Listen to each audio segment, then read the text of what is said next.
Apenas puede vestirse sola, lloró mi madrastra en el tribunal. Yo me quedé en silencio. El juez se quitó los lentes y dijo, ¿de verdad creíste que nadie iba a revisar? Su abogado se puso pálido. Mi madrastra se quedó helada. Espera. ¿Qué? Así fue como todo reventó. Pero para llegar a ese momento, para llegar a esa sala donde por fin se le cayó la máscara a la mujer que llevaba años destruyendo a mi familia por dentro, primero tuve que sentarme, callarme y dejar que todos creyeran que yo era exactamente lo que ella decía. Me llamo Valeria Soria, tengo 33 años, y el día que mi madrastra intentó declararme incapaz frente a un juez, yo ya llevaba casi un año siguiéndole el rastro como si fuera una sombra. No lloré cuando dijo esa frase. No la interrumpí. No me defendí de inmediato. Ni siquiera hice el gesto de incredulidad que cualquiera habría hecho al escuchar una mentira tan grotesca. Solo junté las manos sobre mis piernas, enderecé la espalda y conté en silencio. 12. Ese era el número de días que le faltaban para perder todo lo que le había robado a mi padre. A veces me pregunto si alguna vez te ha pasado eso, estar en una habitación llena de gente que comparte tu sangre, tu apellido, tus recuerdos, y aún así sentir que eres la única persona que ve la verdad. Si te ha pasado, dime que sí, porque yo ese día me sentí como si estuviera sepultada viva mientras todos a mi alrededor asentían con la cabeza. La sala 3 del Palacio de Justicia de Monterrey estaba helada. No sé por qué los tribunales siempre parecen tener el aire acondicionado puesto como si quisieran congelar hasta las emociones. El mármol gris, las bancas de madera, el zumbido de las luces, el olor a café recalentado y a papeles viejos, todo tenía esa frialdad que te obliga a enderezarte aunque por dentro te estés desmoronando. Mi madrastra, Rebeca Alcántara de Soria, estaba sentada a menos de 1 metro de mí con un traje color marfil, el cabello perfectamente peinado y un reloj Cartier en la muñeca izquierda. Ese reloj se lo regaló mi papá en la última Navidad que pasaron juntos. Yo me acuerdo porque fui yo quien lo envolvió. Mi papá ya no podía cerrar bien las manos por los problemas de circulación que empezaban a complicarse, y me pidió que lo ayudara a ponerlo en la caja. Ella llevaba puesto ese reloj mientras decía que yo no podía ni vestirme sola. Hay algo especialmente podrido en la gente que miente usando objetos comprados con el amor de la persona a la que traicionó. Mi papá se llamaba Arturo Soria. Si lo hubieras conocido, habrías entendido por qué tanta gente le tenía cariño y por qué tanta gente confundió bondad con debilidad. Era de esos hombres que no levantan la voz, que pagan la cuenta sin decirlo, que arreglan una fuga aunque no sea su casa, que escuchan más de lo que hablan. Mi abuelo había construido desde cero una pequeña red de bodegas industriales en Apodaca y Santa Catarina, y con los años mi papá no volvió ese negocio un imperio, pero sí algo sólido. Limpio. Respetable. Rentable. Lo suficiente para que nunca nos faltara nada, pero no tanto como para perdernos la cabeza. O eso creíamos. Mi mamá, Marisol Nava, murió cuando yo tenía 12 años. Cáncer de páncreas. Fue rápido y cruel, como suelen ser las cosas que te arrancan la infancia de un solo golpe. Mi papá quedó destrozado. Y a los 8 meses apareció Rebeca. Yo todavía recuerdo la primera vez que la vi. Llegó a una comida familiar con un vestido azul marino, una sonrisa suave, una voz bajita y esa clase de manera de mirar que te hace sentir que te está prestando atención completa. No parecía invasiva. No parecía calculadora. Parecía paciente. Cálida. Oportuna. Ahora sé que hay personas que estudian a los demás como quien estudia un terreno antes de comprarlo. Rebeca venía de una familia que vivía de apariencias. Su papá había quebrado 2 negocios. Su mamá fingía un nivel económico que no tenía. Ella presumía una carrera inmobiliaria que nunca realmente despegó, pero aprendió algo muy útil: el lujo no siempre se compra, a veces se ocupa. Mi papá estaba solo. Vulnerable. Culpable por seguir vivo cuando mi mamá ya no estaba. Y Rebeca llegó con la promesa exacta que un hombre roto necesitaba escuchar: no tienes que cargar con todo tú solo. Al principio pensé que de verdad lo quería. Durante los primeros años fue amable conmigo. No maternal, eso nunca, pero sí estratégica. Me llevaba al colegio, me preguntaba por tareas, decoraba mi recámara en mi cumpleaños, me abrazaba cuando yo lloraba por mi mamá. Nunca hizo nada tan horrible como para que alguien dijera: cuidado con esa mujer. Al contrario. Si yo me incomodaba, parecía que el problema era mío. Ella siempre sabía cuándo hablar, cuándo callarse, cuándo mostrarse herida y cuándo mostrarse indispensable. Y eso fue lo más peligroso de todo. No llegó gritando. Llegó acomodando cosas. Primero reorganizó la cocina.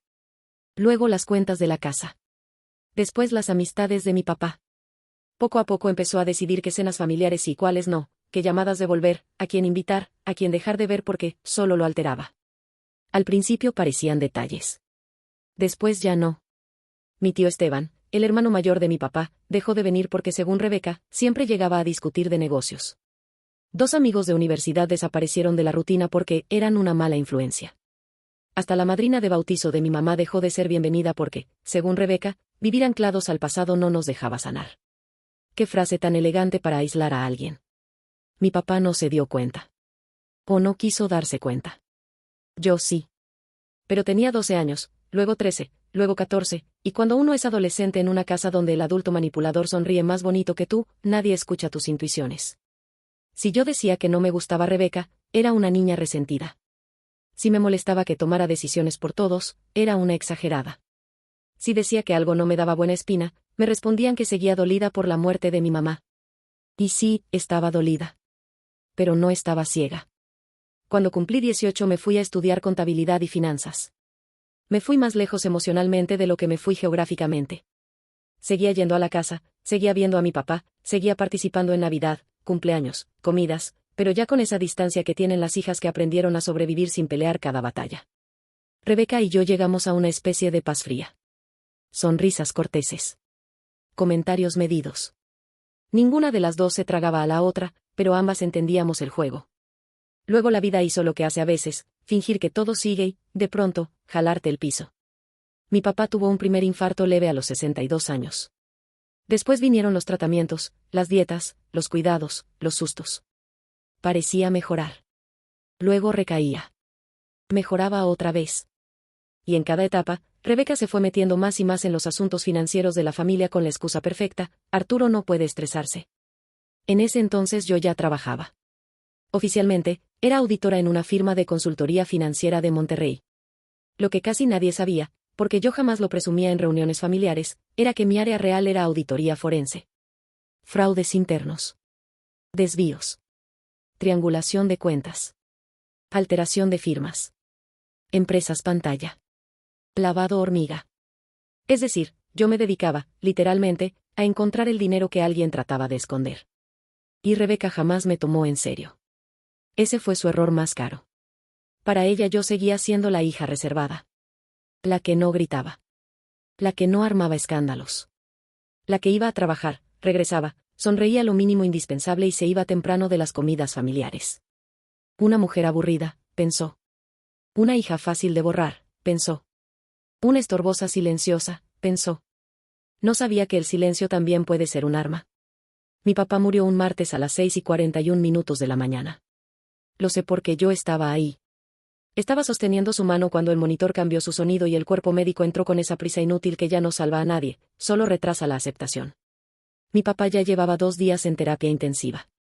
Había sufrido un evento vascular grave, aunque nunca nos lo dijeron con esas palabras, yo supe desde la noche anterior que se estaba yendo. Rebeca no estaba en la habitación cuando pasó. Dijo que había salido a tomar aire. Luego supe que estaba en el pasillo hablando por teléfono. No con una amiga. No con un familiar. No con un sacerdote. No con nadie que tuviera algo que ver con el dolor. Estaba hablando con un asesor patrimonial. Esa llamada la comprobé meses después. Pero desde ese momento, aunque yo todavía no tenía la prueba, entendí algo con una claridad que me heló: a Rebeca no le preocupaba perder a mi papá. Le preocupaba perder el acceso. El funeral fue un desfile de condolencias huecas, abrazos de compromiso y gente diciendo frases que no significan nada cuando tú acabas de enterrar a tu padre. Está en un lugar mejor. Por lo menos ya no sufrió. Hay que ser fuertes. Yo asentía, agradecía, abrazaba, respiraba. Rebeca lloraba bonito. Así lo digo porque es la verdad. Lloraba con control. Sin hincharse. Sin mancharse el maquillaje. Con la dosis exacta de temblor en la voz para parecer devastada y fuerte al mismo tiempo. Todos se la compraron. Mi tía Norma, hermana menor de mi papá, le decía a todo el mundo que Rebeca había sido una esposa ejemplar. Mis primos la rodeaban. Los socios de mi papá la trataban como la viuda central de la historia. Y yo me quedé a un lado porque ni siquiera tenía energía para pelear por un lugar en el duelo de mi propio padre. 3 días después del entierro encontré la primera grieta. Y después de esa, ya no dejé de encontrar.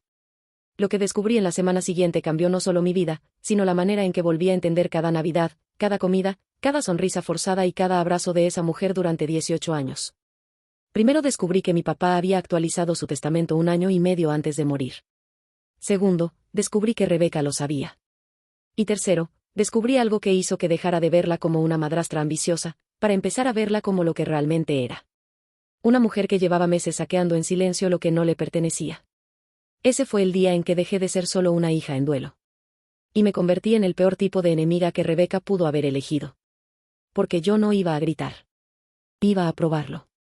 Parte 2. Cuando citaron a la familia para la lectura formal del testamento, yo llegué con el estómago revuelto y una libreta en la bolsa, por costumbre profesional más que por otra cosa. Supuse que sería un trámite doloroso, incómodo, lleno de lágrimas y de ese silencio raro que se forma cuando el dinero entra al cuarto antes de que salga el luto. No me equivoqué. El notario, un hombre seco y demasiado cuidadoso con las palabras, explicó todo con la voz plana de quien ya vio pelear a demasiadas familias por herencias. La casa principal de San Pedro quedaba para Rebeca, junto con ciertos vehículos y cuentas de uso conjunto. Hasta ahí, nada me sorprendió. Mi papá nunca iba a dejarla en la calle y yo eso lo entendía. Lo que vino después fue lo que le cambió la cara. El fideicomiso Soria Patrimonial, que incluía participaciones en las bodegas industriales, 2 locales comerciales en Guadalupe, una cartera de inversión y varias cuentas de operación, quedaba bajo mi administración exclusiva como beneficiaria principal y fideicomisaria. Recuerdo perfecto el sonido que hizo Rebeca cuando escuchó eso. No fue un gemido ni una queja. Fue una inhalación corta, de esas que salen cuando alguien recibe un golpe donde nadie más lo vio. El monto exacto fluctuaba según valuaciones y mercado, pero el patrimonio total rondaba los 82 millones de pesos. Mi papá no me dejó ese control por capricho. Me lo dejó porque sabía a qué me dedicaba. Sabía que yo entendía números. Sabía que no me deslumbraban las apariencias. Y, sobre todo, porque sabía algo que yo en ese momento todavía no podía probar, que Rebeca jamás había amado la estructura, el esfuerzo y la historia detrás de ese patrimonio, solo amaba poder decir que vivía dentro de él. El notario siguió leyendo cláusulas, obligaciones fiscales, tiempos de regularización, nombramientos administrativos. Yo apenas escuchaba. Tenía la mirada clavada en Rebeca. La vi apretar la mandíbula. La vi acomodarse el saco una y otra vez. La vi intentar sonreír cuando varias personas voltearon a verla como esperando su reacción. Sonrió. Claro que sonrió. Y dijo la frase más hipócrita que escuché en todo ese año. Arturo siempre confió mucho en ti, Valeria. Qué bueno que lo honres. Lo dijo como si le diera gusto. Como si no acabara de descubrir que la puerta principal que pensaba usar se le había cerrado en la cara. Lo segundo que descubrí llegó 4 días después. Yo estaba en el despacho que había sido de mi papá en la casa de San Pedro.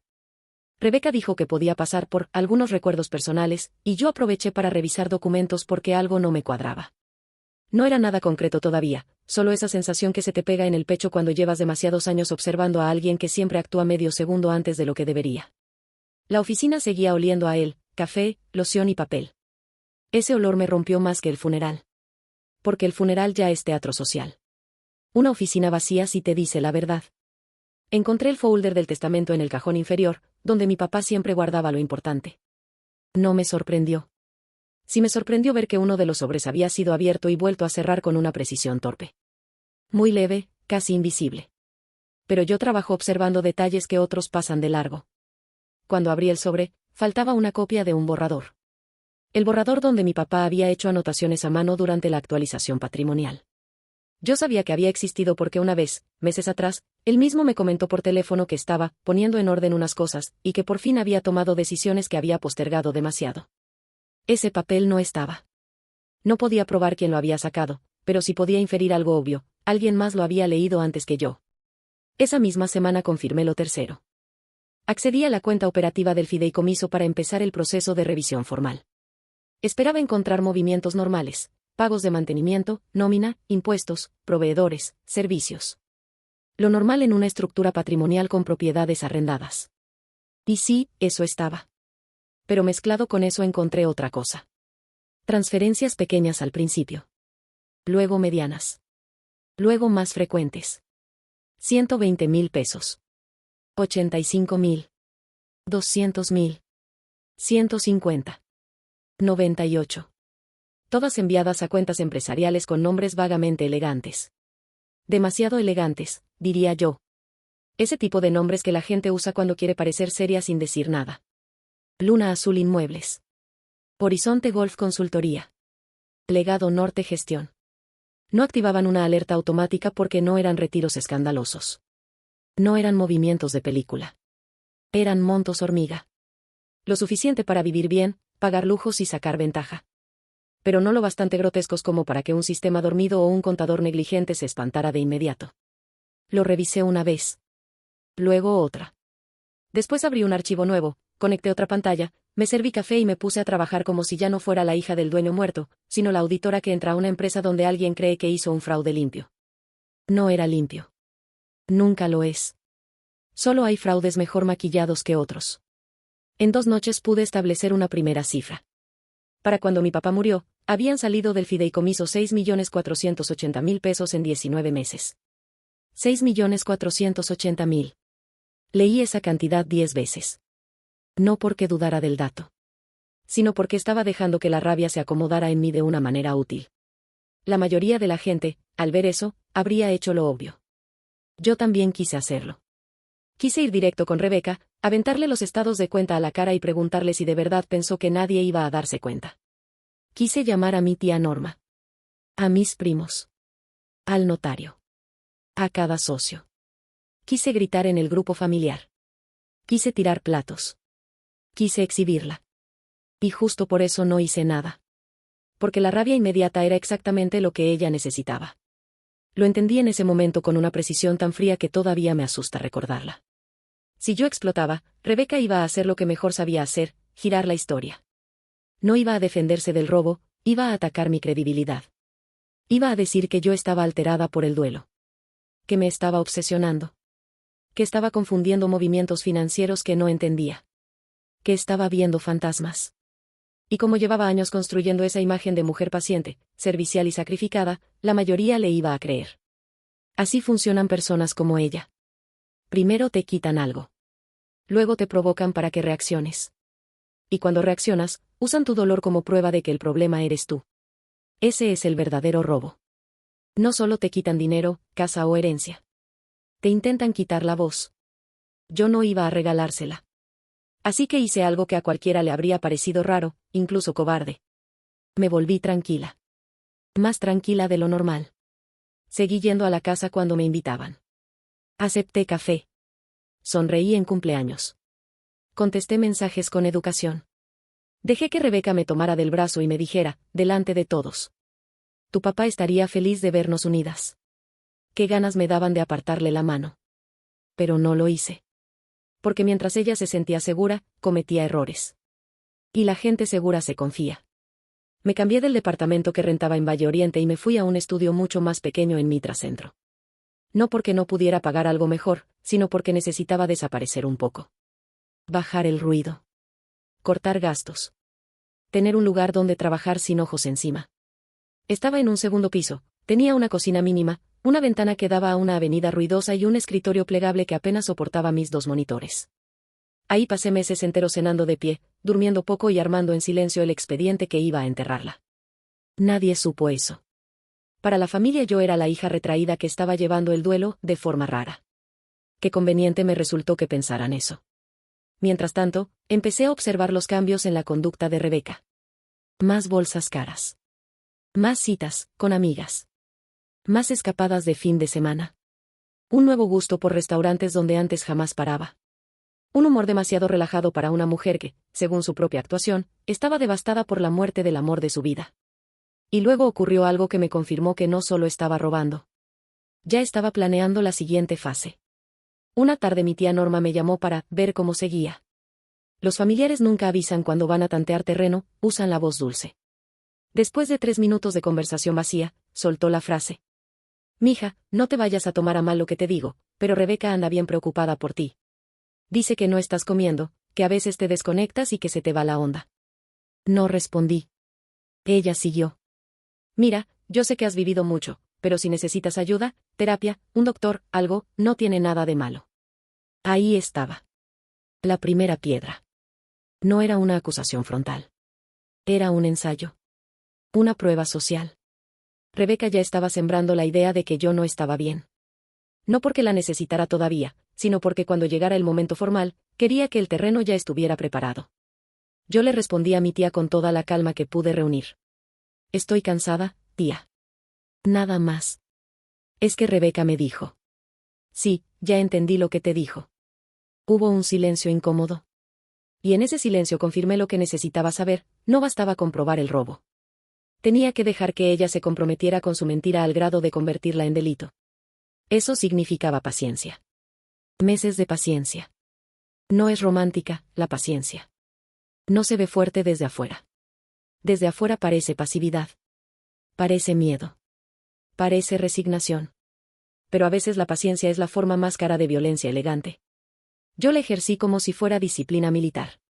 Cada noche revisaba movimientos. Cada transferencia la documentaba con hora, fecha, cuenta origen, cuenta destino, concepto, patrón y relación con movimientos posteriores. Hice mapas entre cuentas. Rastreé vínculos entre apoderados. Crucé registros mercantiles. Busqué domicilios fiscales. Metadatos. Dispositivos.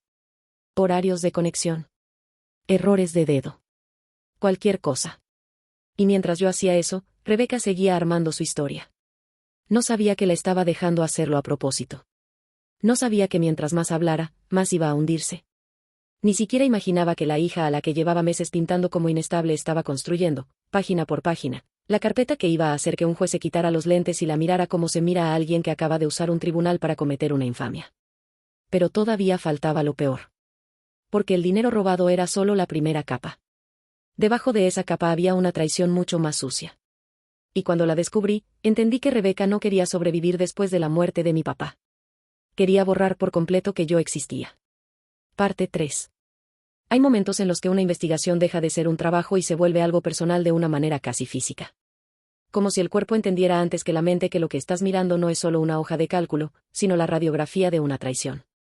Eso me pasó cuando encontré el nombre de César Telles. Al principio apareció como un apoderado secundario en un contrato de arrendamiento temporal ligado a una de las empresas receptoras. Después lo vi en una transferencia espejo. Luego en un pago de mantenimiento de un departamento en Torreón. Luego en una membresía de club de golf. Luego en una póliza de seguro. Cuando junté todo, ya no quedaba duda. Rebeca no solo estaba desviando dinero. Estaba construyendo otra vida con alguien más mientras mi papá seguía vivo. César Telles era corredor inmobiliario de lujo en San Pedro. Sonrisa perfecta, barba cuidada, fotos en redes sociales con trajes ajustados, autos que no siempre eran suyos y frases tipo, cerrando negocios, debajo de atardeceres que parecían sacados de catálogo. El tipo exacto de hombre que una mujer como Rebeca cree que merece cuando siente que ya exprimió suficiente al anterior. No encontré sus mensajes de inmediato. Encontré algo más valioso, patrones. Fines de semana donde mi papá estaba internado y desde la cuenta del fideicomiso salían pagos a restaurantes o reservaciones que, casualmente, coincidían con ubicaciones donde César había subido historias 2 horas después. Cargos en hoteles boutique. Compras de decoración para un departamento que no pertenecía ni a la casa principal ni a ninguna propiedad del fideicomiso. Gastos pequeños, pero repetidos, que sumados dibujaban un mapa. Yo ya había visto ese tipo de mapas antes. El fraude rara vez se esconde en una sola gran operación. Se esconde en hábitos. La tercera semana de revisión pedí discretamente información mercantil a través de un colega que me debía favores. No usé mi nombre donde no era necesario. No levanté alertas. No quería que nadie, ni siquiera por accidente, le comentara algo a alguien relacionado con Rebeca. Las 3 empresas receptoras tenían el mismo patrón, constitución reciente, operaciones vagas, domicilios compartidos con despachos de servicios administrativos y un representante legal distinto en cada una.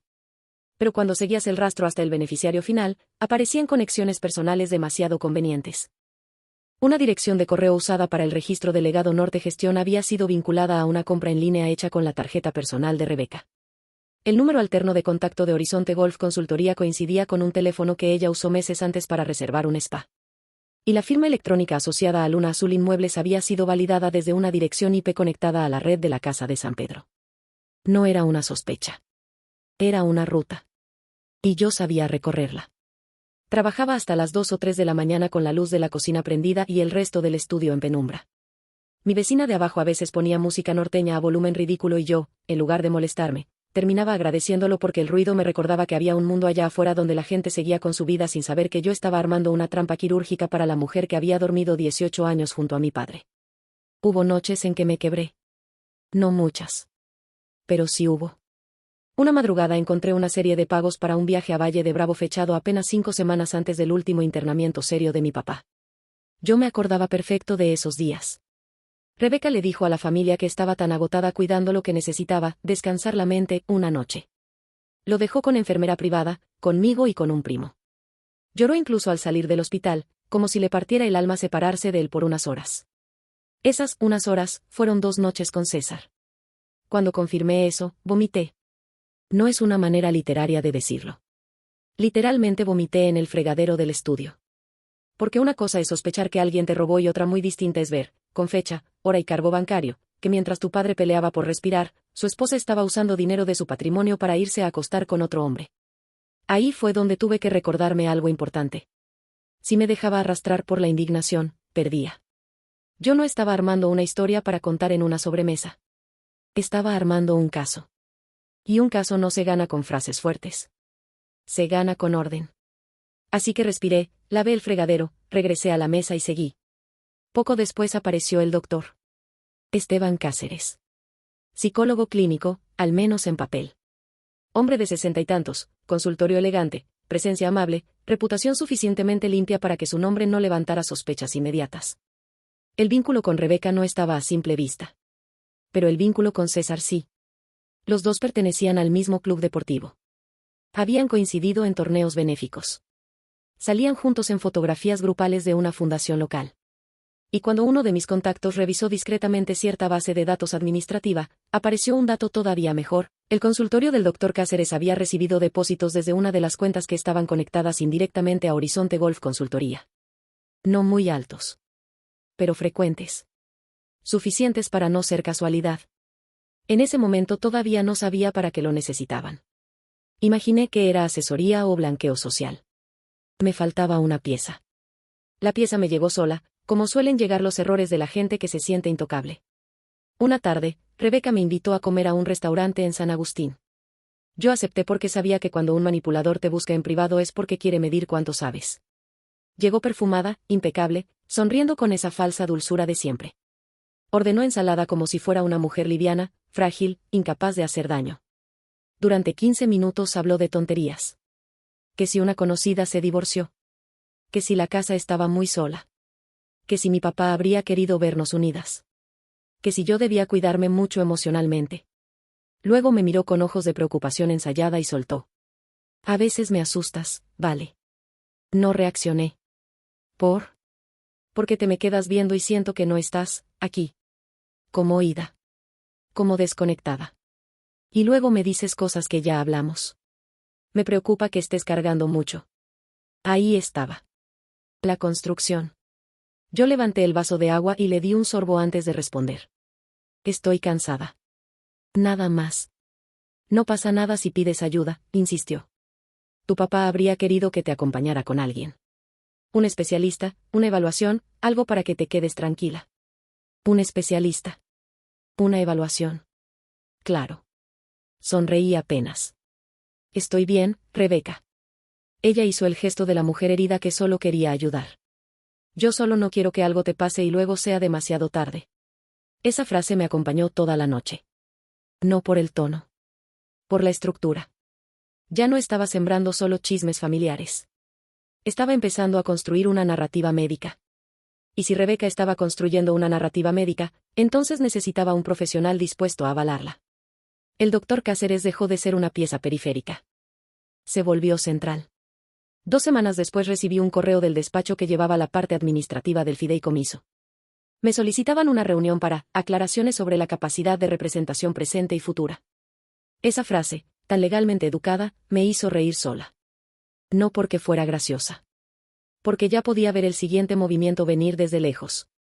Quería quitarme la credibilidad antes de que yo reclamara el dinero. Y para hacerlo necesitaba algo más fuerte que el chisme. Necesitaba un procedimiento. Me preparé. Lo que la gente no entiende de la paciencia es que desgasta. Muchísimo. No solo al que la espera, también al que la practica. Durante esos meses dormí poco, dejé de salir, cancelé planes, trabajé lo mínimo indispensable fuera de este caso y me aislé tanto que varias personas de verdad empezaron a preguntarse si yo estaba bien. Lo irónico es que mientras Rebeca inventaba que yo estaba perdiendo la cabeza, la presión real sí me estaba empezando a romper por dentro. Yo soñaba con números. Despertaba con el corazón acelerado. Revisaba 2 veces si había cerrado la puerta. Comía mal. Vivía con una ansiedad seca, silenciosa, funcional. No me estaba volviendo loca. Pero sí estaba atravesando algo que podría haberme empujado a cometer un error. Por eso fui a terapia. Eso también lo hice en silencio. No porque me avergonzara. Al contrario. Porque necesitaba mantenerme fina, estable y peligrosa. Mi terapeuta fue una de las pocas personas que supo una versión resumida de lo que estaba pasando. Nunca le di nombres completos. Nunca le mostré archivos. Solo necesitaba un lugar donde decir en voz alta, quiero destruirla, pero legalmente. Ella me respondió algo que nunca olvidé. Entonces no te muevas por rabia. Muévete por evidencia. Eso hice. Con el tiempo, el expediente empezó a verse monstruoso. Más de 200 páginas. Estados de cuenta, cuadros comparativos, capturas certificadas, rastreo de dispositivos, triangulación entre cuentas, constituciones societarias, análisis de firmas, líneas de tiempo, perfiles relacionales. Lo dividí por colores. Rojo para movimientos de dinero. Azul para huellas digitales y accesos. Verde para empresas. Amarillo para documentos alterados o posibles falsedades. Blanco para testigos y contexto. Y entonces, una noche, encontré la pieza que sabía que algún día iba a necesitar los arrinconados en una esquina. Una carta. No original. Digital.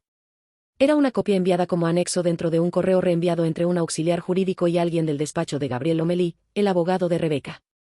Yo no debía haber tenido acceso a ese correo. Lo tuve porque una cuenta secundaria usada por el despacho seguía vinculada por error a un servidor compartido con documentación patrimonial previa del fideicomiso.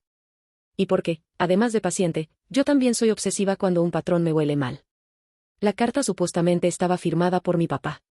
En ella, manifestaba su voluntad de que Rebeca tuviera plena libertad para administrar recursos, mover fondos y tomar decisiones preventivas sobre el fideicomiso en caso de que yo demostrara inestabilidad emocional o incapacidad para la toma de decisiones. Me quedé viendo el documento varios minutos. Luego sonreí. No porque me diera gusto. Porque entendí que por fin la avaricia de Rebeca había cruzado la línea que yo necesitaba. La firma de mi papá se veía bien a simple vista. Muy bien, de hecho. Lo suficiente para engañar a cualquiera que solo quisiera salir del paso. Pero había algo raro en la presión, algo antinatural en la textura del borde.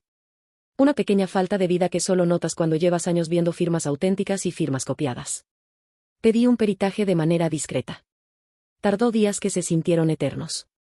Cuando el resultado llegó, me quedé sentada viendo el informe como si de pronto hubiera dejado de escuchar el ruido de la ciudad. La firma era una incrustación digital. Extraída de otro documento. Insertada con edición posterior. Y el archivo base de la carta había sido creado 4 días después de la muerte de mi papá. 4 días después. No solo robó. No solo mintió. No solo intentó pintarme como incapaz. Fabricó un documento usando la firma de un muerto para quitarme legalmente lo que él me había dejado. Ahí entendí que ya no estaba esperando a ver si me demandaban o si me bloqueaban. Estaba esperando el momento exacto en que Rebeca presentara eso ante una autoridad.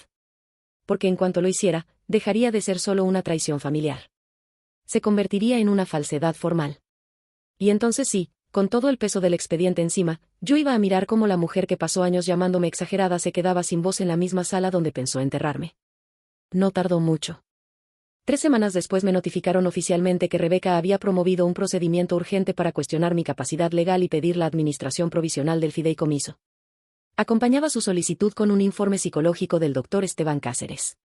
El doctor afirmaba que yo presentaba episodios de disociación, deterioro funcional y posibles rasgos paranoides. Nunca me había evaluado. Ni una vez.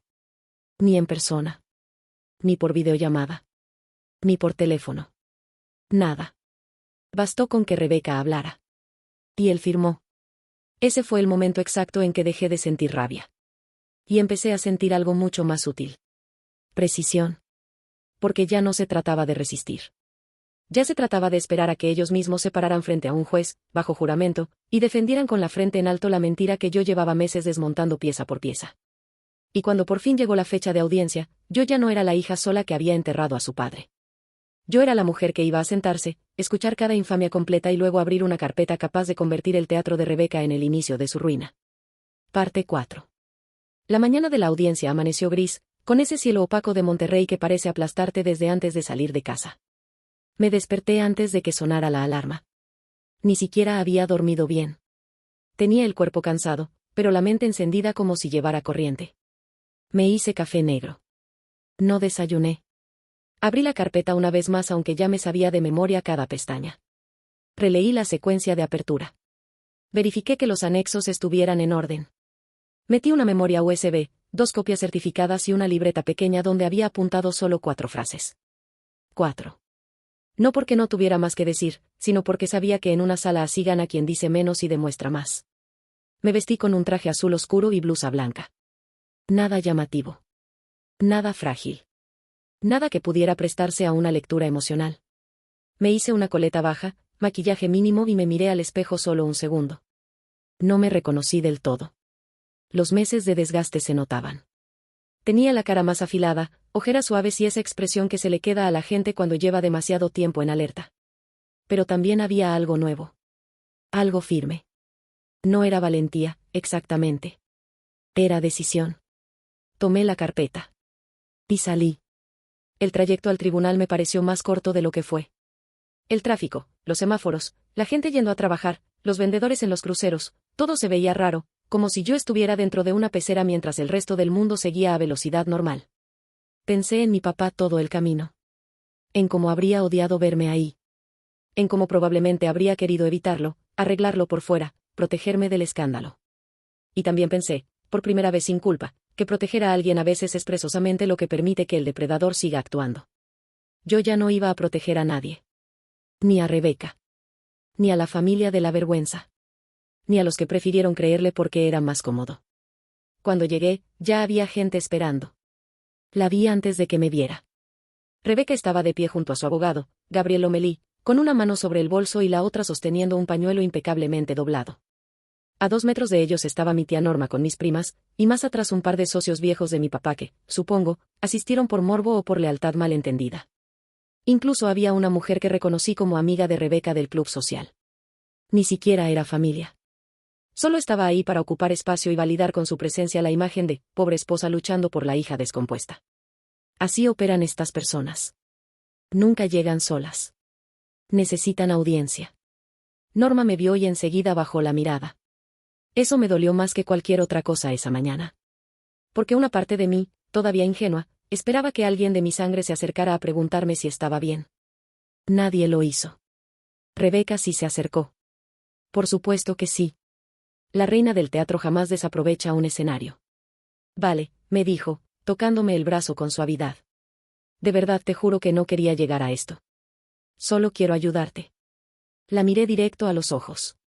Entonces deja de hablar. Su sonrisa no desapareció, pero se endureció. Eso confirma justo lo que me preocupa. Se alejó antes de que yo respondiera, y ahí supe que traía el personaje completamente puesto. No estaba nerviosa. Todavía no. Se sentía segura. Segura porque creía que llevaba meses preparando a todos. Segura porque pensó que el informe del doctor y su historial de viuda intachable serían suficientes. Segura porque, como todos los manipuladores, confundió la ausencia de ruido con la ausencia de poder. La audiencia empezó a las 9:13 de la mañana. El juez era Héctor Salas, un hombre de poco más de 60 años, cabello entrecano. Voz grave y una forma de mirar que no invitaba a adornar demasiado las cosas. Había escuchado su nombre antes. Tenía fama de no tolerar ni sentimentalismo exagerado ni abogados que intentaran lucirse con discursos vacíos. Eso me dio un poco de paz. No mucha. Pero algo. Nos llamaron a tomar asiento. Yo a la derecha. Rebeca a la izquierda. Ella acomodó el pañuelo sobre sus piernas como si estuviera a punto de asistir a una misa por el alma de alguien. Gabriel Lomelí abrió con tono de aparente preocupación social.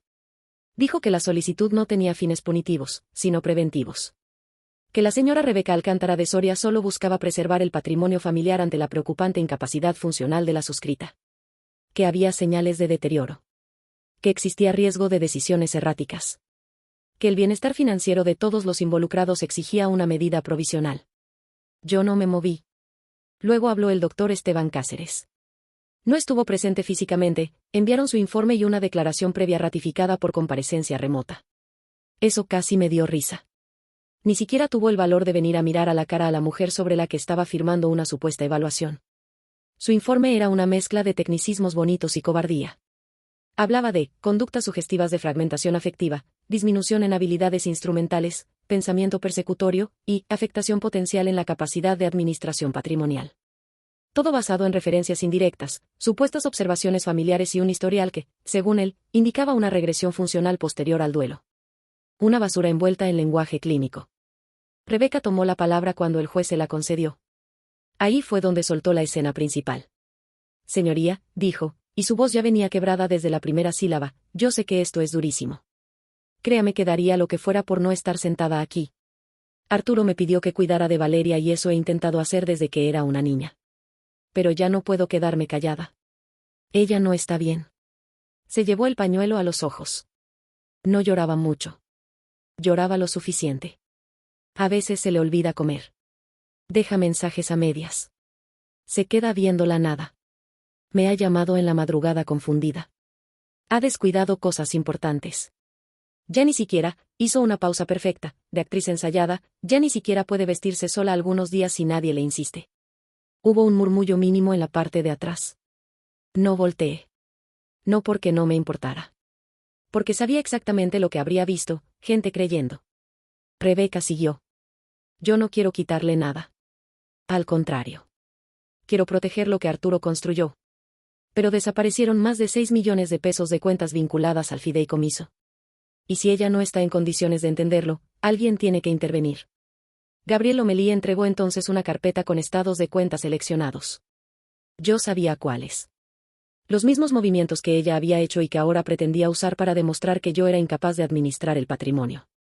Hay que reconocerle algo a la maldad cuando está bien ejecutada, si no investigas, a primera vista convence. La idea era sencilla. Mostrar transferencias irregulares. Afirmar que yo, como administradora designada, no las detecté o no las comprendí. Mezclar eso con una narrativa emocional de deterioro. Añadir un informe profesional. Presentarse como figura protectora. Pedir control provisional. Si el juez compraba eso aunque fuera por prudencia, Rebeca obtenía acceso formal al fideicomiso. Y si obtenía acceso formal, después limpiar el rastro iba a ser mucho más difícil. Por eso necesitaba detenerla ahí. Pero no todavía. Aún no. El juez la dejó hablar. Y ella habló. Habló de mi duelo. Habló de mis silencios. Habló de escenas donde según ella, yo no estaba del todo presente. Habló de llamadas que nunca existieron. Habló de supuestos olvidos.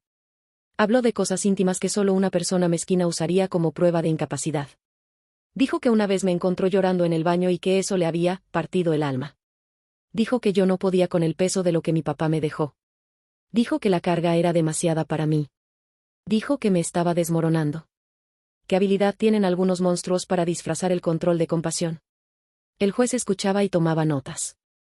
Yo contaba respiraciones. Cuando por fin terminó, Gabriel Lomelí pidió que se valorara de manera inmediata una administración provisional del fideicomiso en favor de Rebeca mientras se resolvía el fondo del asunto. Para evitar más daño, dijo. Más daño. Me daban ganas de sonreír.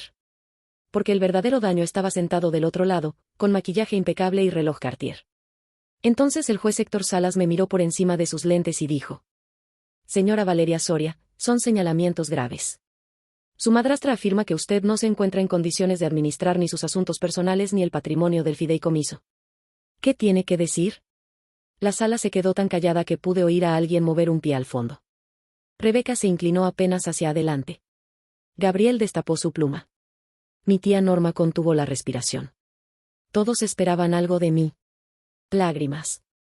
Enojo. Un quiebre. Una defensa emocional que ellos pudieran mirar y pensar, ¿ves? Sí está mal. Me puse de pie despacio. Acomodé el saco. Miré a Rebeca, no al juez. Sostuve su mirada el tiempo suficiente para que entendiera que yo ya no era esa niña de 12 años a la que podía leerle la cara y moverla con culpa. Luego volteé hacia el juez y hablé con la voz más estable que he tenido en mi vida. Estoy escuchando, señoría. Solo quería asegurarme de que mi madrastra ya hubiera terminado. No quisiera interrumpirla mientras todavía está bajo juramento. El cambio fue mínimo. Pero lo vi. El labio de Rebeca tembló. No mucho. No de forma visible para cualquiera. Solo una contracción pequeña, rápida, apenas un destello. El cuerpo sabe antes que la mente cuando el plan empieza a salir mal. Gabriel intentó recuperar el control enseguida. Señoría, además de las manifestaciones familiares, hemos exhibido movimientos financieros concretos. Más de 6 millones de pesos en salidas no justificadas. El riesgo patrimonial es evidente. El juez revisó unas hojas. Sí. Ya vi eso. Gabriel siguió. Si la señora Soria fuera plenamente funcional, habría detectado o explicado estas operaciones. La ausencia de control confirma la necesidad de tutela provisional. Otra vez silencio. Otra vez miradas encima. Yo esperé 5 segundos. No 6. No 4. 5. El tiempo exacto para que se acomodaran en su versión. Y luego dije. ¿Me permite acercarme, señoría? El juez asintió. Tomé mi carpeta negra. La puse frente a él. No era una carpeta elegante. Era gruesa. Pesada. Llena de separadores de colores y hojas certificadas. La clase de carpeta que no se lleva para hablar bonito, sino para arruinarle el día a alguien. Sentí la mirada de Rebeca clavarse en mis manos. Todavía no sabía qué había ahí. Pero por primera vez, creo, sintió miedo. Parte 5.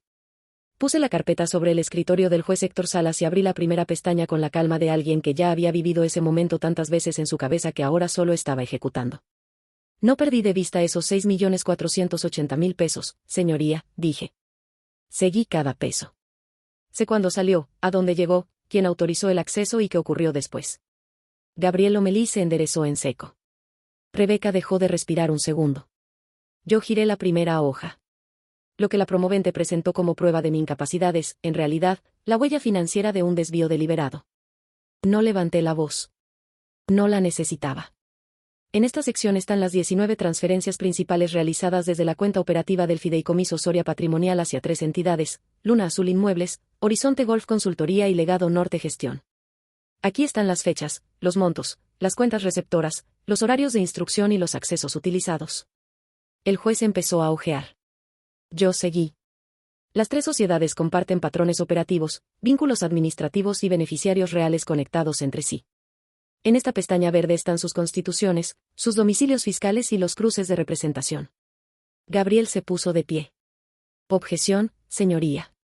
No conocemos la procedencia ni el contexto de esa información.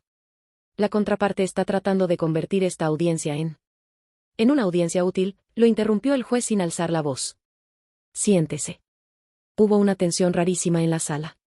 Como cuando todos escuchan el trueno, pero todavía no cae la lluvia. Yo seguí pasando páginas.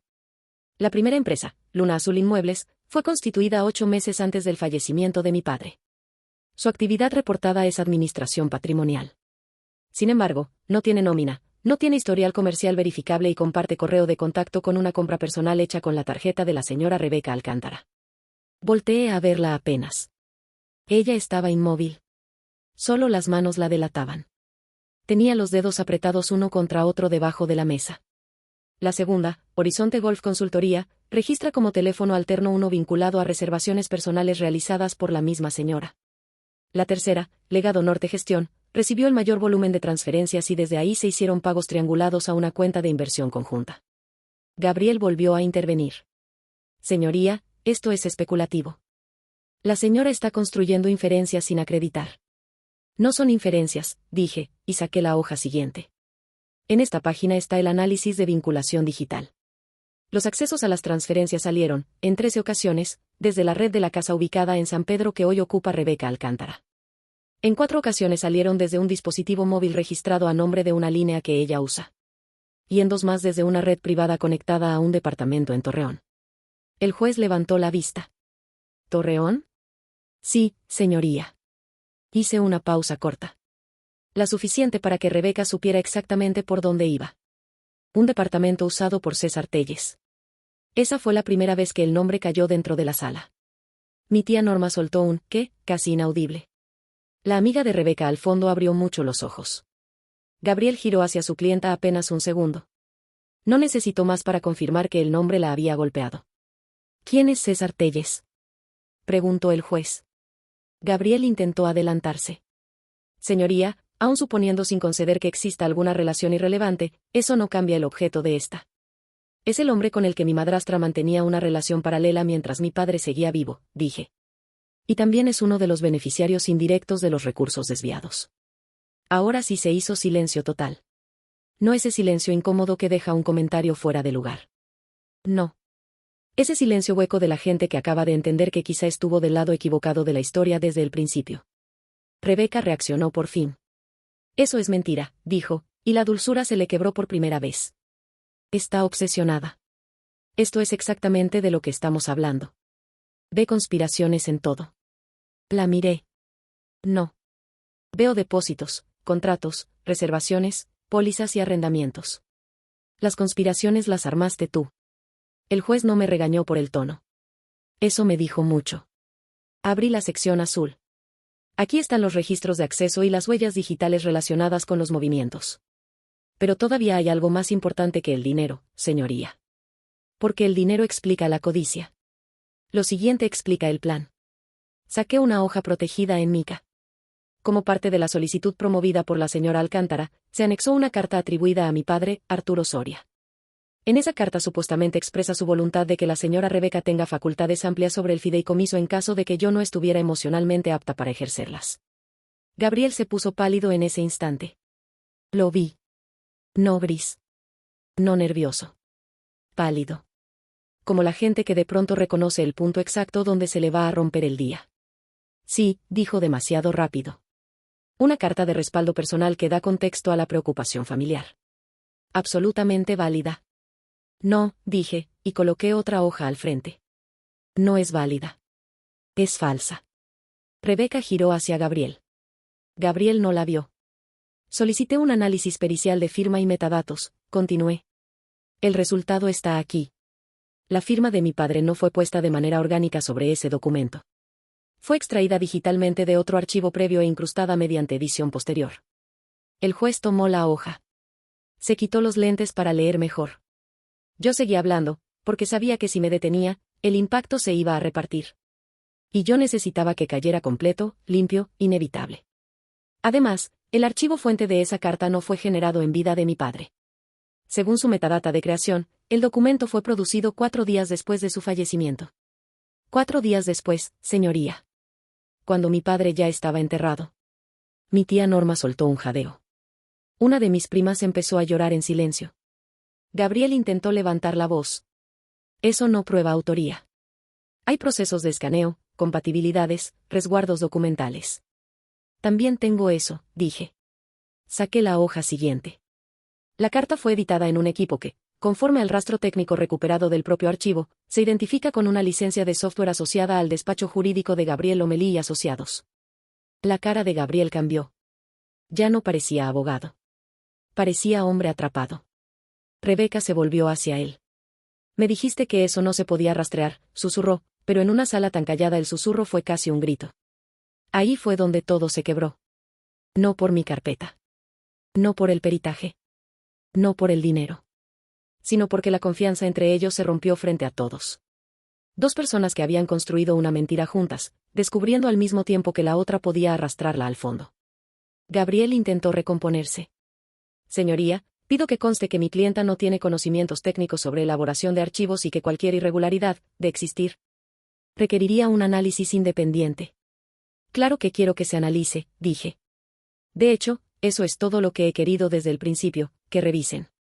Abrí la pestaña amarilla completa. Porque si revisan la carta, cae la falsificación. Si revisan la carta junto con los movimientos, cae el intento de apropiación.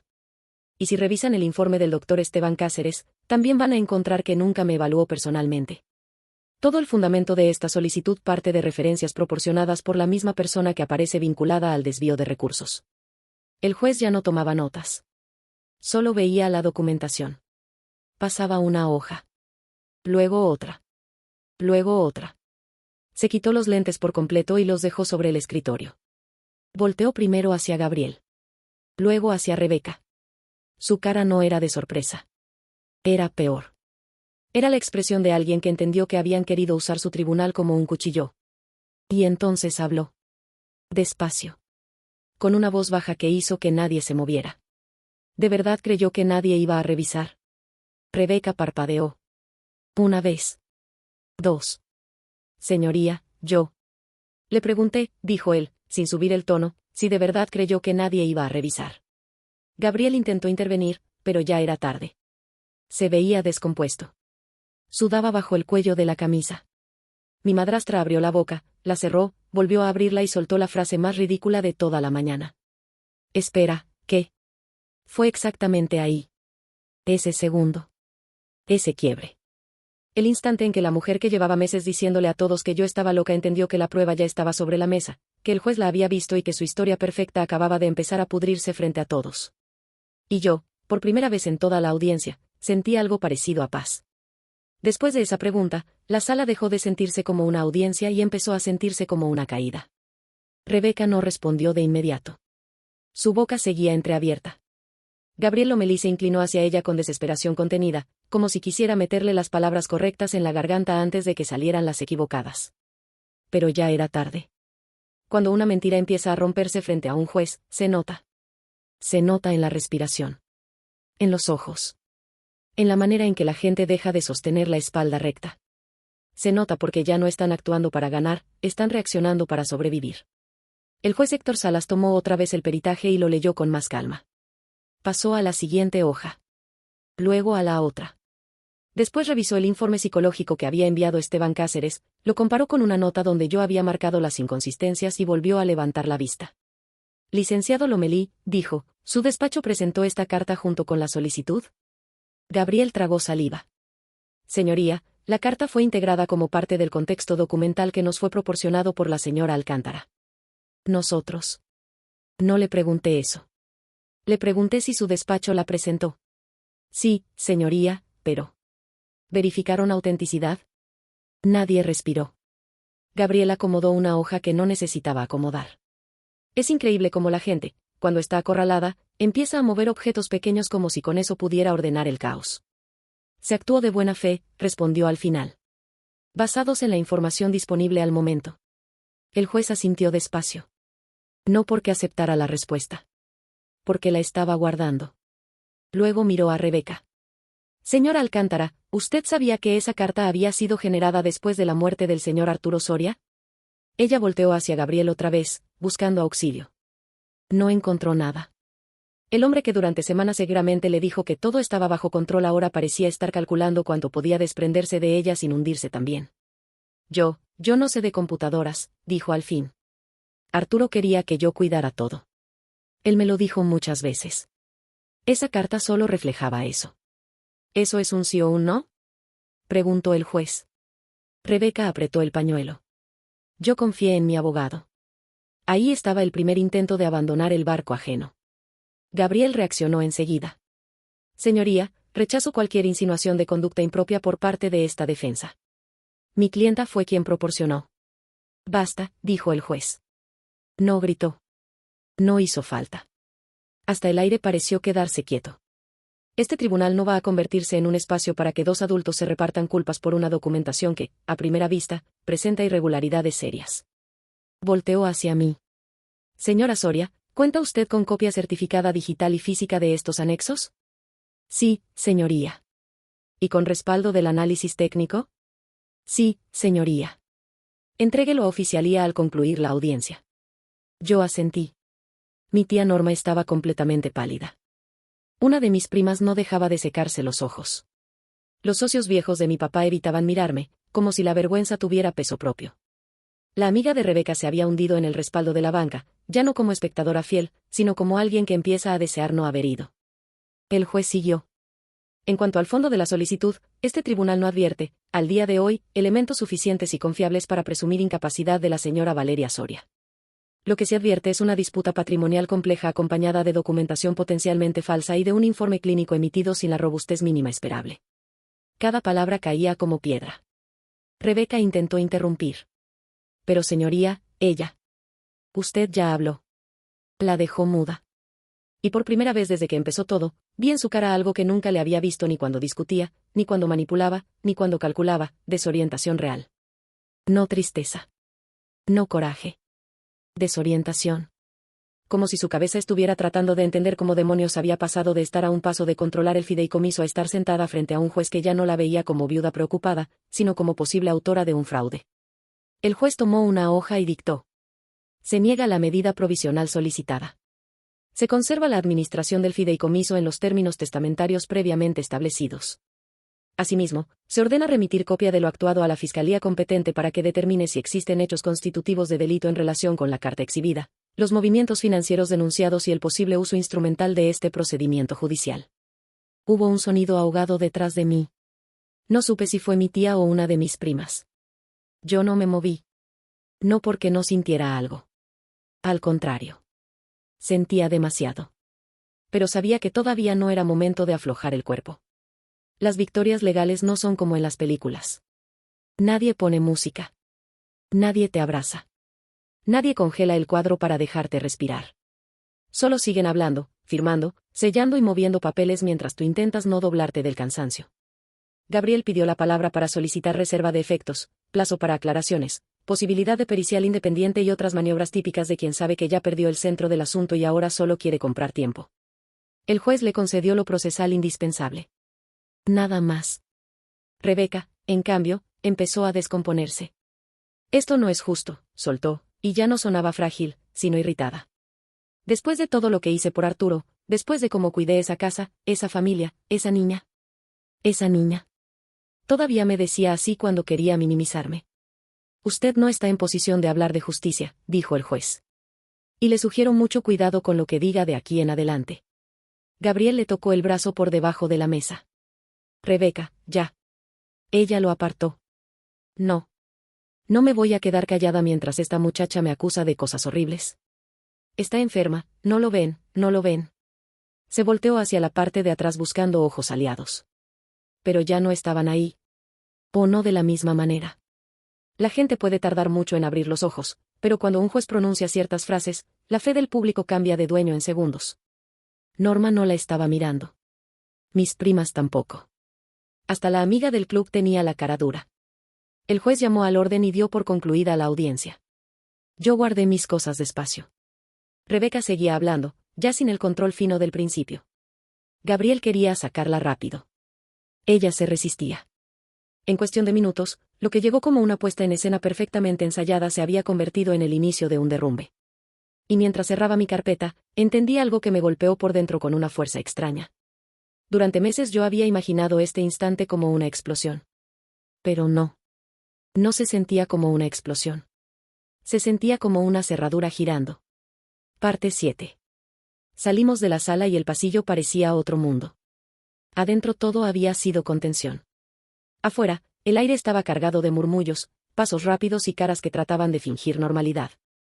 El sonido de los zapatos sobre el piso brillante, los teléfonos vibrando, la gente entrando y saliendo de otras audiencias, todo seguía. El edificio entero seguía. Y, sin embargo, para mí era como si el tiempo se hubiera aflojado. Yo di 3 pasos antes de que mi tía Norma me alcanzara. Valeria. Su voz salió rota. Me detuve. Tardó un segundo en hablar porque estaba tratando de sostenerse, pero ya tenía los ojos llenos de lágrimas. No esas lágrimas teatrales que yo había visto tantas veces en Rebeca. Lágrimas torpes, incómodas, de las que ni siquiera saben caer bonito. Yo no sabía, me dijo. Te lo juro por mi hermano, no sabía. La miré y sentí algo muy raro. No era ternura. No era perdón completo. Pero tampoco era rabia. Era más bien el cansancio de haber esperado tanto algo tan simple como que alguien por fin dijera la verdad sin adornarla. Ya sé que no sabías, respondí. Ella negó con la cabeza. No, no, no sabes. Ella nos estuvo hablando por meses. Nos decía que estabas rara, que te perdías, que hacías cosas. Yo pensé que eras el duelo, luego pensé que quizás sí estabas muy sola, que necesitabas ayuda, pero lo de hoy. Dios mío. Mis primas se acercaron detrás de ella, calladas, incómodas, avergonzadas. Una de ellas, Lucía, ni siquiera podía sostenerme la mirada. Perdón, murmuró. Yo respiré hondo. Quería decir muchas cosas. Quería preguntarles dónde estuvieron cuando yo enterré a mi papá y empecé a notar que algo no cuadraba. Quería decirles que la facilidad con la que le creyeron a Rebeca también decía algo de ellos. Quería recordarles todas las veces que me observaron como si yo fuera la rara mientras ella jugaba a ser santa. Pero no lo dije. Porque a veces el silencio correcto pesa más que una lista entera de reproches. Y porque además entendí otra cosa, Rebeca no solo me había atacado a mí. También los había usado a ellos. Los había vuelto instrumentos. Testigos prefabricados. Coro. Eso no los hacía inocentes del todo, pero sí explicaba parte de la ceguera. Necesito tiempo, tía, le dije al final. No para entender lo que pasó. Eso ya lo entendí. Para ver qué hago con ustedes después de esto. Norma lloró más. No la abracé. No todavía. A unos metros, Gabriel intentaba llevarse a Rebeca hacia el elevador. Pero ella seguía fuera de sí. Lo señalaba con el dedo, discutía en voz baja pero feroz, y por momentos volteaba hacia mí con una mezcla de odio y desconcierto que me habría dado miedo meses atrás. Ese día ya no. Porque ya no era la mirada de alguien en control. Era la mirada de alguien expuesto. Y la gente expuesta se vuelve impredecible. Mientras entregaba mis copias a oficialía, escuché una parte de la discusión entre ellos. Me dijiste que estaba blindado. Baja la voz. Me dijiste que nadie iba a meterse tanto. Te dije que no hablaras de más, Rebeca. ¿Y ahora qué? ¿Ahora qué hago? Ese, ahora qué hago, me persiguió días enteros. No por lástima. Porque revelaba lo que siempre había sido, una mujer incapaz de pensar en términos morales. No le preocupaba lo que había hecho. Le preocupaba haberse quedado sin maniobra. Entregué la documentación. Firmé lo correspondiente. Salí al exterior del tribunal y por primera vez en muchas semanas respiré profundo sin sentir que el pecho me apretaba por dentro. El cielo seguía gris, pero el aire afuera olía distinto. O quizá era yo la que ya no olía a encierro. Bajé los escalones despacio. Pensé en mi papá. Pensé en mi mamá. Pensé en esos meses comiendo mal, durmiendo poco, callándome cosas que me desgarraban por dentro solo para llegar viva y precisa a ese día. Pensé en todo lo que tuve que contener para que la verdad entrara a una sala vestida de evidencia y no de rabia. Y ahí, en esas escalinatas, sonó mi teléfono. Número desconocido. No contesté. Volvió a sonar a los 3 minutos. Tampoco. Después llegó un mensaje. No sé qué te crees, pero esto no se va a quedar así. Lo leí una vez. No hacía falta preguntar de quién venía. No respondí. Guardé el teléfono y seguí caminando. Esa tarde fui a mi estudio y no hice nada durante casi una hora. Nada. Me senté en el piso, con la espalda recargada en la cama, la carpeta a un lado y los zapatos todavía puestos. No lloré. No grité. No celebré. Solo me quedé viendo la pared como si mi cuerpo apenas estuviera entendiendo que no necesitaba seguir empujando por un rato. Pero el, por un rato, duró muy poco. Porque al día siguiente empezó la Segunda Guerra. La Fiscalía pidió acceso a toda la documentación base. Un enlace ministerial me llamó para agendar entrevista. El despacho patrimonial congeló preventivamente cualquier movimiento extraordinario. 2 socios antiguos de mi papá, que hasta una semana antes trataban a Rebeca como viuda impecable, me buscaron para preguntar si había algo más que debieran saber. Claro que había más. Muchísimo más. Y todavía no sabían ni la mitad. Fue ahí cuando entendí que la audiencia no había sido el final del conflicto. Había sido la llave. La puerta que se abrió con esa llave daba a algo mucho más grande: carpetas de investigación, declaraciones, aseguramientos, rastreo de activos, contradicciones, citatorios y, lo más delicado de todo, la posibilidad de que Rebeca, acorralada, intentara destruir pruebas o reescribir el relato por última vez. Yo sabía que lo haría. Las personas como ella nunca aceptan una caída con dignidad. Siempre intentan caer jalando a alguien más. Esa misma noche me llamó el notario que había leído el testamento. Su tono era cuidadoso. Valeria, te hablo solo para decirte algo que quizá te sirva. Hace unos meses, tu madrastra vino a preguntar por los alcances de ciertas cláusulas del fideicomiso. No parecía una duda casual. Parecía estar tanteando cómo mover algo. Me enderecé en la silla. ¿Cuándo fue eso? 4 meses antes de que muriera tu papá. Exactamente el periodo en que yo ya había detectado intensificación en los desvíos. Todo estaba alineándose. No por azar. Por método. Rebeca había sabido con tiempo que mi papá no la iba a dejar al centro del patrimonio. Encontró el borrador, entendió que yo iba a quedar al frente y empezó a sacar dinero en silencio mientras todavía podía. Después armó una ruta alterna: desacreditarme, declararme incapaz, exhibir una carta falsa, quedarse con el control y presentar todo como una intervención amorosa. Era perverso. Pero también, en el fondo, muy simple. Robo, control y desplazamiento. Solo que cometido por alguien que llevaba años disfrazando la ambición de cuidado. Esa noche abrí una botella de agua mineral, Me quité por fin los zapatos, saqué otra libreta y escribí arriba de una hoja en blanco. Lo que todavía falta probar. Hice una lista. César Telles. Esteban Cáceres. Origen exacto de la carta. Ruta completa del dinero. Participación del despacho. Posibles bienes adquiridos con recursos del fideicomiso. Intentos previos de influir en testigos familiares. La lista ocupó 2 páginas. Y cuando terminé, por primera vez en mucho tiempo, sentí miedo de verdad. No miedo de perder el caso. Miedo de que todo esto me devorara por completo antes de terminar. Ahí fue cuando recordé algo que me dijo mi terapeuta una semana antes de la audiencia. Ganarle a una persona así no es solo exhibirla. También es no convertirte en su reflejo. Me repetí eso varias veces. Porque sí, yo quería justicia. Pero también quería salir de esta historia siendo yo. No una versión rota, amarga y vacía de lo que Rebeca había tratado de fabricarme. Y sin embargo, mientras escribía, una parte muy honda de mí sabía que lo que venía todavía iba a doler más que el tribunal. Porque ahora ya no se trataba solo de probar el fraude. Ahora se trataba de enterarme hasta dónde llegaba de verdad la traición. Suscríbete si te gusta el video, porque esto apenas se estaba poniendo más oscuro. Parte 8. Las siguientes semanas fueron una combinación rara entre trabajo técnico y desgaste emocional. La fiscalía local se movió más rápido de lo que yo esperaba.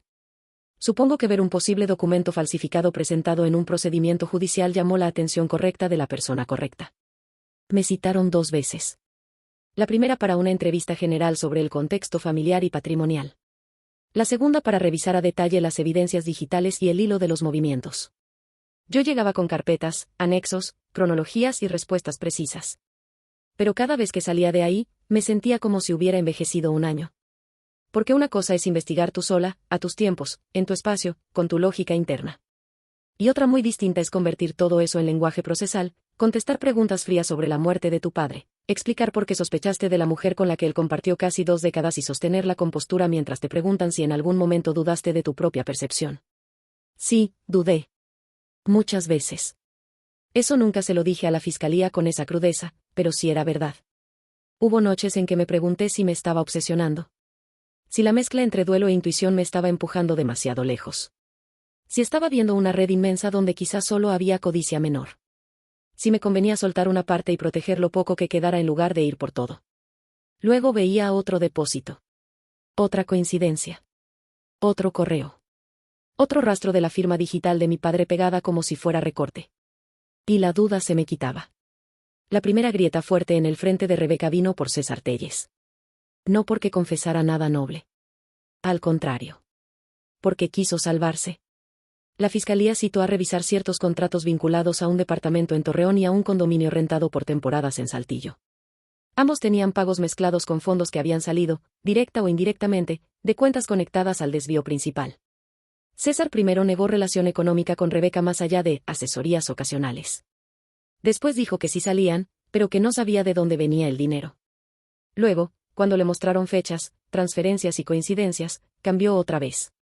Ese tipo de hombre siempre cree que seducir o hablar bonito les va a resolver la vida. No esta vez. Un agente me comentó, sin entrar en detalles indebidos, que César estaba colaborando más de lo que parecía. En lenguaje real eso significa, empezó a cantar cuando entendió que podía quedarse sin propiedades, sin reputación y quizás sin libertad. Lo que entregó fue suficiente para confirmar algo que me revolvió el estómago.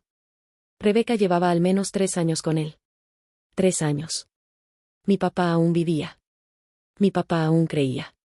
Mi papá todavía le compraba regalos, confiaba en ella para decisiones médicas, la presentaba como su compañera de vida, y mientras tanto ella planeaba su salida con dinero del patrimonio familiar y un hombre más joven al que seguramente le vendió el cuento de que merecía rehacer su vida con algo de seguridad. Pero eso no fue lo peor. Lo peor fue enterarme de que mi papá alcanzó a sospechar algo. No a entenderlo por completo. No a probarlo. Pero a sospechar. Lo supe por una nota escaneada que apareció en archivos personales del despacho notarial y que luego el notario me mostró de manera informal. Era una hoja con observaciones sueltas de mi papá, hechas mientras revisaba cambios patrimoniales. No hablaba de infidelidad directamente, pero había una línea escrita de puño y letra que me dejó sin aire. Si yo falto, asegurar que Vale quede blindada. Hay cosas que ya no me dan confianza. Sin firma dramática. Sin discurso. Solo esa frase.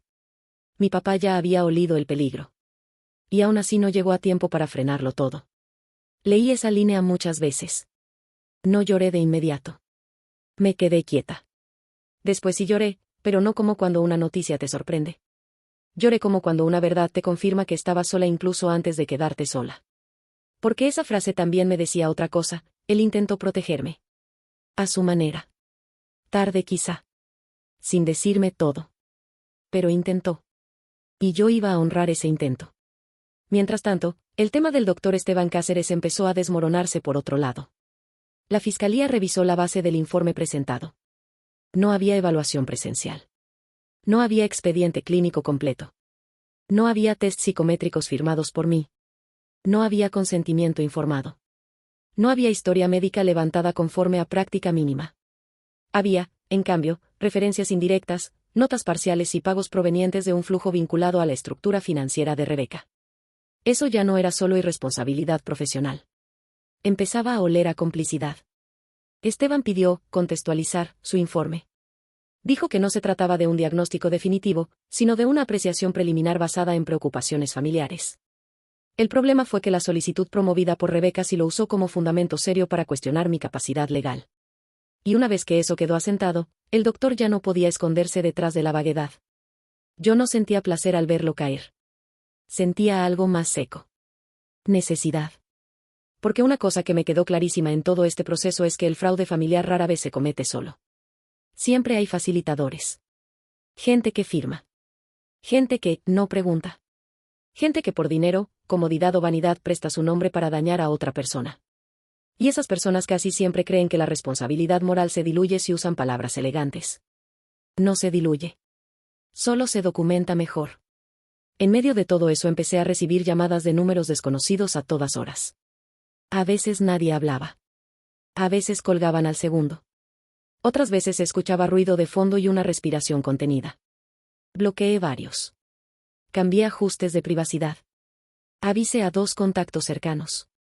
No denuncié todas las llamadas porque muchas no dejaban material, pero sí empecé a guardar un registro por si escalaba. Escaló. Una noche, al volver al estudio, encontré la puerta entreabierta. Se me fue la sangre a los pies. No sé explicar ese tipo de miedo más que así, es como si el cuerpo recordara de golpe que sigue siendo un animal. Que por más carpetas, tribunales y firmas que existan, todavía eres carne en una escalera sola a las 9 de la noche. Me quedé quieta. Llamé a la policía. Esperé abajo. Cuando revisaron, no faltaba gran cosa.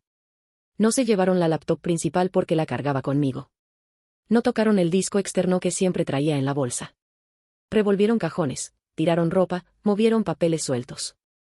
Se llevaron una memoria vieja, unos aretes baratos y algo de efectivo que tenía guardado. Para cualquiera habría parecido robo común. Para mí no. Porque la carpeta física de respaldo que guardaba en un compartimento oculto del closet estaba desplazada medio centímetro. Medio centímetro. No abierta. No vacía. Solo movida. Alguien había estado buscando algo específico. Esa noche no dormí en el estudio. Me fui con una compañera del trabajo que no hizo preguntas innecesarias y me prestó su sofá con una manta y una taza de té. A las 3 de la mañana seguía despierta. Viendo el techo y pensando si Rebeca estaba detrás de eso o si me estaba dejando consumir por la paranoia que ella tanto quiso fabricar. A las 6 me llegó un mensaje de un número nuevo. A veces es mejor soltar antes de quedarte sin nada. No contesté. Guardé captura. Y por primera vez llevé ese material también a la fiscalía. Ya no era solo una pelea de expediente. Ya había alguien queriendo asustarme. El agente que me atendió me preguntó si creía que Rebeca sería capaz. Lo pensé un segundo. Y dije la verdad. Sí. Pero casi nunca lo haría ella con sus manos. Siempre necesita que otro ensucie el piso. Eso también me quedó claro en esos días. Rebeca no era una mujer impulsiva. Era una estratega de tercera categoría, suficiente para manipular a personas emocionales, no suficiente para burlar a largo plazo a gente que vive de rastrear patrones. Su fortaleza nunca fue la inteligencia profunda. Fue la actuación social. Por eso, cuando el escenario se le rompió, comenzó a hacer lo que hacen todos los manipuladores en crisis, intimidar, victimizarse y buscar una salida lateral. Pero yo ya estaba demasiado adentro para soltar. Había entregado mis pruebas. Había puesto el cuerpo. Había abierto la historia. Y además, para ese punto, Ya no solo se trataba de lo que me había querido quitar a mí. Se trataba de lo que le hizo a mi padre mientras aún respiraba. De la manera en que usó la enfermedad, el duelo y la confianza para montar un despojo lento. De eso no se vuelve uno simplemente diciendo, mejor ya no. No después de ver lo que yo vi. No después de saber lo que ya sabía. Parte 9. 2 meses después de la audiencia, el caso dejó de ser un rumor familiar y se convirtió en algo que ya nadie podía esconder debajo del mantel. La fiscalía ejecutó aseguramientos preventivos sobre ciertas cuentas vinculadas al desvío. Se revisaron contratos, entradas a inmuebles, movimientos entre entidades y correspondencia digital entre Rebeca, César y 2 auxiliares del despacho de Gabriel Lomelí. No todo avanzaba a velocidad de película, claro que no. Mucho era lento, técnico, desesperante. Pero avanzaba. Y eso a Rebeca la estaba enloqueciendo. Porque mientras el proceso caminaba, su margen de maniobra se reducía. La casa de San Pedro seguía siendo legalmente suya conforme al testamento, sí. Pero ya no podía tocar otras estructuras patrimoniales ni mover recursos con la libertad que imaginó. Además, el prestigio social que tanto cuidaba empezó a agrietarse. En el club la dejaron de invitar a ciertos eventos. 2 conocidas empezaron a saludarla con esa cordialidad de hielo que significa, ya sé algo. Un matrimonio que antes cenaba con ella cada mes desapareció. Hasta la señora que le organizaba las reuniones benéficas canceló una comida, por temas de agenda. No es justicia profunda, lo sé. Pero las personas como Rebeca viven de la imagen. Y cuando la imagen se pudre, el castigo empieza antes de la sentencia. Eso no la volvió humilde. La volvió más venenosa. Empezó a mover a ciertas personas de la familia en mi contra otra vez, pero con un discurso distinto. Ya no podía sostener que yo estaba loca, con la misma seguridad después de lo ocurrido en el tribunal. Así que mutó el relato. Ahora decía que yo era fría, ambiciosa, que estaba destruyendo la memoria de mi papá por dinero, que tenía contactos y por eso estaba torciendo las cosas, que todo era un malentendido financiero amplificado por mi necesidad de control. También comenzó a decir que yo siempre la odié porque nunca acepté que mi papá reconstruyera su vida. Qué manera tan conveniente de recortar 18 años de manipulación en una frase de sobremesa. Me enteré de todo eso por mensajes reenviados, comentarios filtrados y, una vez, por un audio que me hizo llegar una prima lejana. En el audio, Rebeca lloraba y decía: yo la quise como hija, pero esa niña siempre fue rara. Arturo nunca quiso verlo. Ahora me quiere dejar como una criminal por unos movimientos que ni siquiera entiende. Ni siquiera entiende. A esas alturas yo ya había entregado más análisis financiero del que ella podría comprender en 3 vidas, pero ahí estaba otra vez la técnica clásica, minimizarme para poder seguir sosteniendo su papel de protectora incomprendida. La escuché completa. Luego borré el audio. No porque no sirviera. Ya tenía suficiente registro de su patrón. Lo borré porque entendí que si seguía escuchando cada pedazo de veneno que salía de su boca, me iba a intoxicar yo también. Esa época fue la más dura en lo emocional.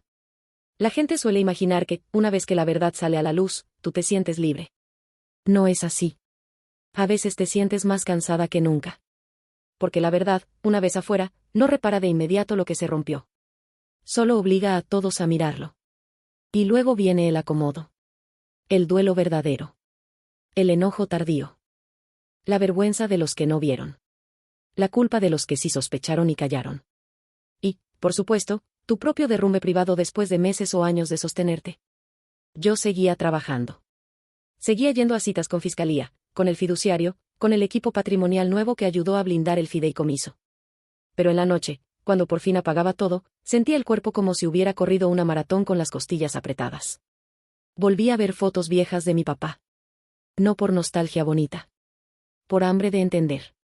Me sentaba en el estudio con cajas de álbumes que rescaté de la casa antes de que Rebeca pudiera reorganizar más cosas y me quedaba viendo imágenes de viajes, cumpleaños, posadas, asados, graduaciones. En muchas salía ella. Sonriendo. Abrazándolo. Haciéndose presente en cada hito importante como si siempre hubiera pertenecido a nuestra historia. Y yo intentaba detectar si en alguna foto ya estaba esa mirada que ahora me parecía tan obvia. No pude. Eso también me dolió. Porque quiere decir que la gente capaz de traicionarte así no siempre tiene cara de villano. A veces tiene cara de familia. Una noche encontré una foto mía de 15 años con mi mamá. Estábamos en una kermés de la escuela, riéndonos de algo que ya no recuerdo. La foto estaba medio doblada y tenía una mancha vieja en una esquina. Me quedé viéndola muchísimo rato. No solo por extrañarla. Sino porque entendí algo brutal: Rebeca no solo robó dinero. Ocupó espacios emocionales que nunca mereció. Se metió en la estructura misma de mis recuerdos. Y por eso la herida era más honda de lo que cualquier estado de cuenta podía reflejar. Esa misma semana pasó algo que cambió mi relación con mi tía Norma. Ella me pidió verme, solo nosotras. Acepté con reservas. Nos citamos en una cafetería discreta en Cumbres.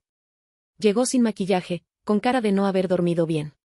Apenas se sentó, sacó un sobremanila de su bolsa y me lo empujó hacia mí sobre la mesa.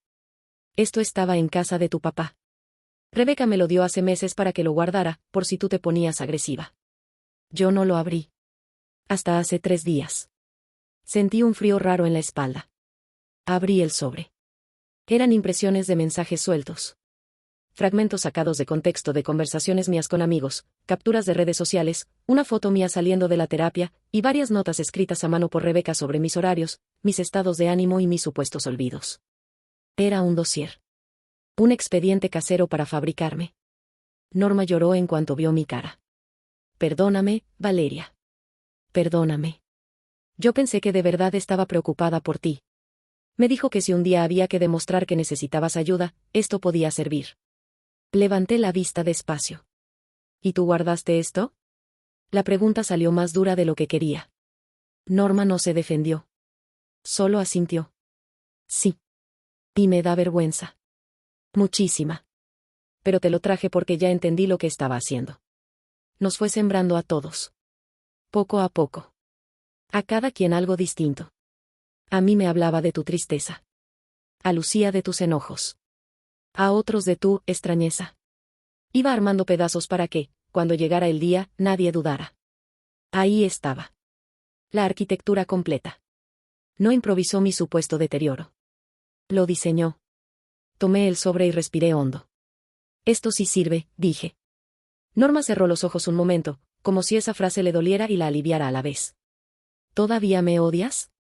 La verdad habría sido fácil de endulzar, pero decidí no hacerlo. No sé si esa es la palabra. Todavía no. Ella asintió, aceptándolo. Y entonces me dijo algo que no esperaba. Tu papá me llamó una semana antes de entrar al hospital la última vez. Me preguntó si yo estaría cerca de ti si él faltaba. En ese momento no entendí por qué me lo decía así. Ahora sí. Esa frase me perforó. Porque me confirmó lo que yo ya empezaba a sospechar. Mi papá no alcanzó a ponerle nombre al peligro, pero lo sintió. Pagamos la cuenta en silencio. Al salir, Norma me tocó el hombro y dijo: no sé cómo arreglar lo que hice. Pero ya no voy a ser parte de sus mentiras. No la abracé. Pero tampoco me aparté. A veces la reconciliación no empieza con un abrazo. Empieza con dejar de huir del mismo lado de la banqueta. Con el tiempo, el proceso me obligó a hacer algo que yo había pospuesto por años, volver a mirar mi propia vida fuera de Rebeca. Suena raro, pero cuando alguien así ocupa tanto espacio en tu historia, terminas organizando demasiadas decisiones alrededor de no darle ventaja, no provocar conflicto, no exponerte, no abrir la herida. Y cuando por fin la enfrentas, descubres que gran parte de tu energía estaba capturada en esa órbita. Yo ya no quería vivir orbitando a una mujer como ella. Así que, en medio del proceso, empecé a reconstruir otras cosas. Primero blindé el fideicomiso. Cambié el esquema operativo. Saqué a un asesor demasiado cercano a Rebeca. Contraté una firma externa de cumplimiento y un fiduciario que no respondía a sentimentalismos ni a apellidos. Todos los movimientos relevantes pasaron a requerir trazabilidad reforzada.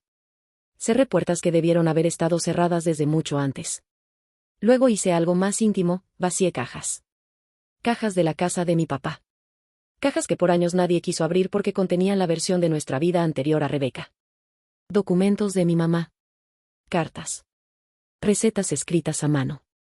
Fotografías. Libretas escolares mías. Una bufanda vieja que todavía olía un poco a perfume guardado. Tardé días en ordenar todo. A veces me sentía ridícula, sentada en el piso rodeada de papeles, llorando por una letra en una receta o por una nota donde mi mamá había anotado: comprar listón rojo para el festival de Vale. Pero también sentía algo que hacía años no sentía: arraigo. Como si al tocar esas cosas estuviera regresando pedazos de mí al lugar correcto. En una de esas cajas encontré una libreta pequeña de mi papá. No era un diario ni nada parecido.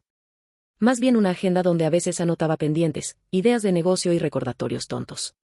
Entre páginas de proveedores y números de teléfono, encontré una línea subrayada 2 veces. No confundir paz con silencio comprado. No sé en qué contexto la escribió. No sé si era sobre negocios, sobre la vida, sobre algo que alguien le dijo. Pero me quedó clavada. Porque eso fue exactamente lo que hizo Rebeca durante años, compró silencio social haciéndose pasar por paz. La gente la veía serena y asumía nobleza. La veía sonreír y asumía buenas intenciones. La veía resolver y asumía capacidad. Y mientras todos compraban esa imagen, ella iba desplazando, aislando y drenando. Yo ya no quería callar de esa manera nunca más. No me volví una persona explosiva, ni mucho menos. Pero sí empecé a decir no, con menos culpa. A poner límites más claros. A dejar en visto a quien solo aparecía para sacar información. A no contestar llamadas de familiares que preguntaban, por preocupación, cuando en realidad querían novedad. También volvía a correr. No era corredora antes, al menos no de forma constante. Pero en esos meses salir temprano y mover el cuerpo me ayudó a no quedarme atrapada en la cabeza. Corría por parques de la zona, despacio al inicio, con audífonos a veces, otras no. Me gustaba escuchar mi propia respiración y recordar que mi cuerpo todavía era mío, que no todo en mí era carpeta, tribunal, metadato y tensión. En una de esas mañanas terminé frente a una banca del parque, sudando, con los ojos clavados en un árbol seco a medias, y me llegó una idea que me dio risa y ternura a la vez: si algún día salía viva de todo esto, iba a adoptar un perro. No sabía por qué pensé eso. Tal vez porque la vida necesita anunciarse de formas raras cuando uno pasa demasiado tiempo nadando entre podredumbre. La siguiente cita con Fiscalía fue decisiva. Ya habían integrado bastante material, incluyendo el sobre que me dio Norma, los vínculos financieros con César y las deficiencias graves del informe del Dr. Cáceres. También había una línea de investigación sobre el posible uso del despacho de Gabriel Lomelí para procesar o al menos circular el documento falso. No me dijeron todo, como es natural. Pero me dejaron ver suficiente para entender que ya no estaba solo en mis manos. Eso me alivió y me asustó al mismo tiempo. Porque cuando una verdad deja de depender de ti, ya no puedes controlarla igual. Ya no corriges cada detalle. Ya no supervisas cada paso. Tienes que confiar en sistemas imperfectos, personas cansadas, tiempos institucionales y criterios ajenos. Yo odiaba eso. La necesidad de control es el souvenir más feo que te deja convivir demasiado con una manipuladora. Mi terapeuta me lo dijo clarísimo. No confundas vigilancia con seguridad. Ya hiciste lo que te tocaba. Quise discutirle. No pude. Tenía razón. Y sin embargo, esa etapa fue la que más sola me hizo sentir. Porque alrededor la gente empezaba a tratar el tema como algo encaminado, mientras yo seguía procesando que la esposa de mi padre había intentado robar, falsificar y hacerme ver como incapacitada usando a mi propia familia de escenario. No hay una fecha exacta para dejar de estar en shock por algo así. Solo sigues.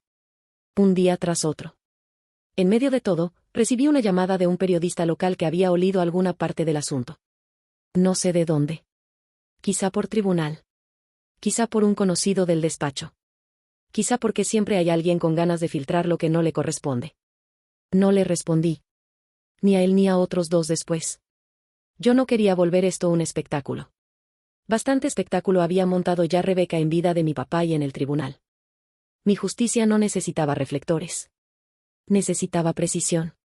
Fue también en esos meses cuando volví al panteón donde está mi mamá. Había evitado ir seguido porque cada visita me dejaba temblando por dentro. Pero ese día llevé flores blancas, me senté en la banquita de cemento y hablé en voz baja como si ella pudiera oírme. Le conté todo. Lo del juicio. Lo del dinero. Lo de la carta falsa. Lo de Norma. Lo de César. Lo de cómo me daba miedo estarme convirtiendo en una mujer demasiado dura. Y entonces dije algo que nunca había dicho en voz alta. No quiero que esto me quite también la ternura. Lloré mucho rato. No con desesperación. Con cansancio. Porque cuando te toca convertirte en tu propia testigo, en tu propia perito y en tu propia defensa, llega un punto en que ya no sabes dónde termina la fortaleza y dónde empieza el agotamiento. Me quedé ahí hasta que el sol empezó a bajar un poco.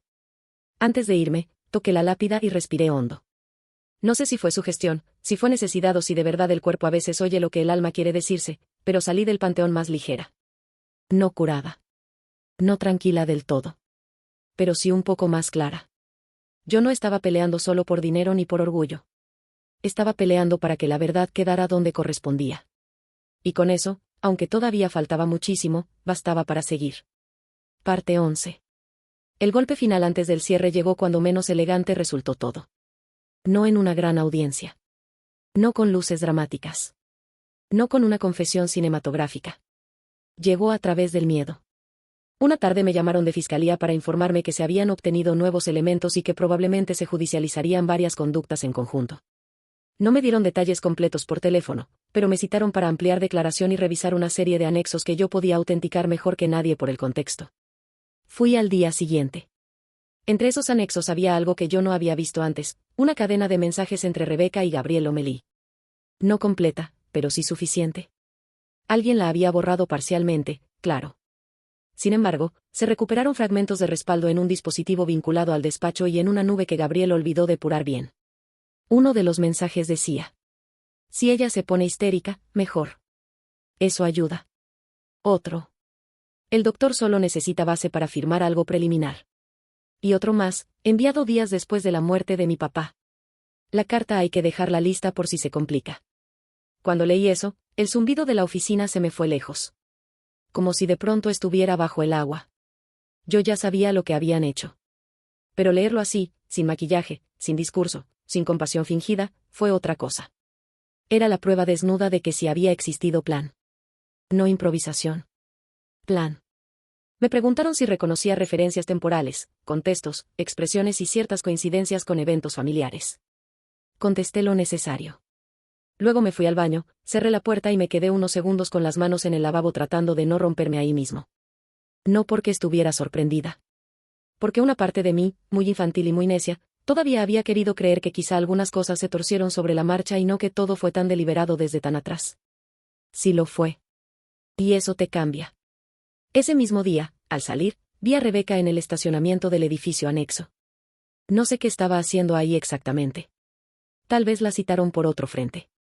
Tal vez fue con abogado nuevo. Tal vez solo andaba moviendo papeles donde aún podía. Lo cierto es que estaba sola dentro de su camioneta, con lentes oscuros, la cara tiesa y las manos sobre el volante. Me vio. Yo la vi. Durante un segundo pensé en seguir de largo. No lo hice. No por valentía teatral. Por necesidad de cerrar algo dentro de mí antes del tramo final. Me acerqué lo suficiente para que me oyera cuando bajó apenas la ventana. ¿Contenta? Escupió antes de que yo dijera nada. ¿Eso querías? ¿Verme hundida? Qué pregunta tan típica. Como si el objetivo hubiera sido mi placer y no sus actos. No, le dije. Quería que dejaras de mentir. Se rió, pero fue una risa vacía, seca. Tu padre me debía todo. La frase me heló más que cualquier insulto. No, respondí. Mi padre te confió todo. Que tú no sepas la diferencia explica exactamente por qué estás aquí. Su mandíbula se endureció. Tú crees que ganaste, pero no entiendes nada. Arturo me necesitaba. Sin mí se habría venido abajo mucho antes. Y aún así lo traicionaste. Sus ojos cambiaron. Fue un segundo apenas, pero ahí dejó de hablar la mujer ofendida y apareció la verdadera. ¿Traicionarlo? Dijo en voz baja. Yo le di 18 años de mi vida. No. Le cobrabas por ellos. La frase salió sola. Rebeca abrió la puerta como si fuera a bajarse. Pero no lo hizo. Tal vez por orgullo. Tal vez porque vio gente cerca. Tal vez porque ya entendía que cualquier escena la perjudicaba más. Entonces me dijo algo que no esperaba. Tú siempre me odiaste porque yo ocupé el lugar que tu madre dejó. La miré con una claridad brutal. Nunca ocupaste su lugar. Solo ocupaste su casa. Cerró la ventana de golpe. Yo me fui. No miré atrás. Esa conversación no me dio paz inmediata. De hecho, me dejó temblando un rato. Pero sí me confirmó algo necesario antes del cierre: Rebeca nunca se arrepintió. No del daño, no de la mentira, no del intento de destruirme. Lo único que le dolía era haber perdido el control de la narrativa. Y eso, aunque duro, también libera. Porque cuando entiendes que ciertas personas nunca van a darte la verdad emocional que querrías, dejas de buscarla. A partir de ahí todo empezó a moverse hacia una resolución formal. No instantánea. No limpia. Pero sí irreversible. Nuevos abogados aparecieron. Gabriel quiso despegarse de ciertas decisiones. César siguió cooperando más de lo que le convenía a Rebeca. El doctor Cáceres trató de bajar el peso de su participación diciendo que fue presionado por el contexto humano de una familia en duelo. Qué manera tan miserable de nombrar la corrupción. Norma, por su parte, ya no dudó. Una tarde me llamó para decirme que estaba dispuesta a declarar cómo Rebeca le entregó el sobre con recortes y notas sobre mí, cómo le habló durante meses de mis supuestos quiebres y cómo la fue preparando para creer que yo no estaba en condiciones de manejar nada. Eso cerró una pieza humana que hacía falta. No solo la financiera. Porque los fraudes familiares nunca son solo números. También son terreno emocional preparado. Cuando colgué con Norma, me senté en el escritorio y vi la carpeta maestra. Ya no parecía solo una carpeta. Parecía un pedazo entero de mi vida convertido en papel. Pasé la mano por la portada y pensé en todo lo que había costado llegar hasta ahí. Las cenas tragándome el asco. Las madrugadas revisando estados de cuenta. El miedo cuando encontraron mi puerta abierta. La voz de mi tía pidiéndome perdón. La nota de mi papá. El tribunal. La pregunta del juez. La mirada de Rebeca rompiéndose por primera vez. Todo estaba ahí, de alguna forma. Y sin embargo, yo sabía que aún faltaba el último tramo. El que no se libra con pura evidencia, sino con resistencia. Porque una cosa es exhibir la mentira. Y otra muy distinta es sentarte a ver cómo finalmente le ponen nombre legal, castigo y cierre. Eso era lo que venía. Y te juro algo, yo estaba lista para verlo hasta el final. La resolución no cayó de un solo golpe. Cayó como caen las cosas serias, en capas. Primero fue la confirmación de que la carpeta de investigación ya no estaba en una etapa preliminar. Después vinieron los aseguramientos más formales. Luego las comparecencias que dejaron de ser aclaratorias, para empezar a tener tono de responsabilidad real. Y, finalmente, el momento que yo había imaginado tantas veces durante meses sin permitirme emocionarme demasiado por miedo a salarlo. La judicialización. No voy a mentirte. El día que me lo confirmaron no grité, no salté, no llamé a media familia. Lo que hice fue sentarme en la orilla de mi cama, ver el piso y soltar el aire como si hubiera pasado un año entero conteniendo la respiración. Porque una cosa es sospechar. Otra es probar. Y otra muy distinta es ver que la autoridad, con todo y sus tiempos lentos, por fin dice, sí, aquí hay algo suficientemente grave como para seguir adelante. Las conductas se fueron armando como piezas de una máquina sucia: falsificación de documento, tentativa de apropiación indebida de recursos patrimoniales, fraude procesal, falsedad en declaraciones y otras derivadas por la ruta del dinero. El nombre de Gabriel Lomelí quedó atorado también. No de inmediato como a Rebeca, porque los abogados siempre tienen más capas, más lenguaje y más maneras de esconder la mano. Pero quedó. Y César Telles, que ya olía la tormenta encima, siguió cooperando de esa forma tan cobarde en la que la gente coopera cuando no lo hace por conciencia, sino por cálculo. Aún así, sirvió. Sirvió para confirmar que el departamento de Torreón no era una simple casualidad ni una inversión provisional. Sirvió para rastrear pagos hechos con dinero desviado. Sirvió para demostrar que varias salidas del fideicomiso acabaron cubriendo renta, mantenimiento, amueblado y gastos personales ligados a la vida paralela que Rebeca llevaba mientras mi papá todavía estaba vivo.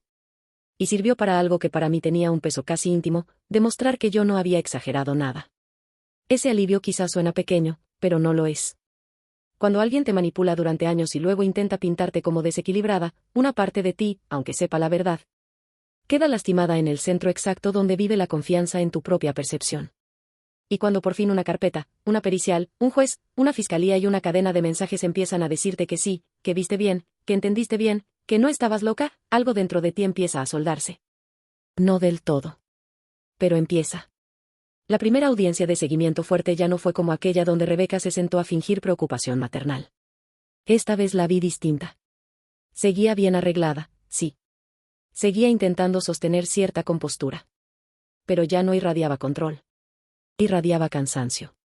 Sus abogados nuevos, porque a esas alturas Gabriel ya no podía moverse con la misma comodidad cerca de ella, hablaban más y prometían menos. Ya no existía el tono de superioridad elegante. Ahora había una defensa reactiva, fragmentada, enfocada en minimizar daños. La mujer que quiso declararme incapaz ahora estaba sentada intentando convencer a todos de que quizás solo había habido errores de forma, malentendidos patrimoniales, y actos realizados desde un contexto emocional extremo. Qué generosidad consigo misma la de algunos monstruos.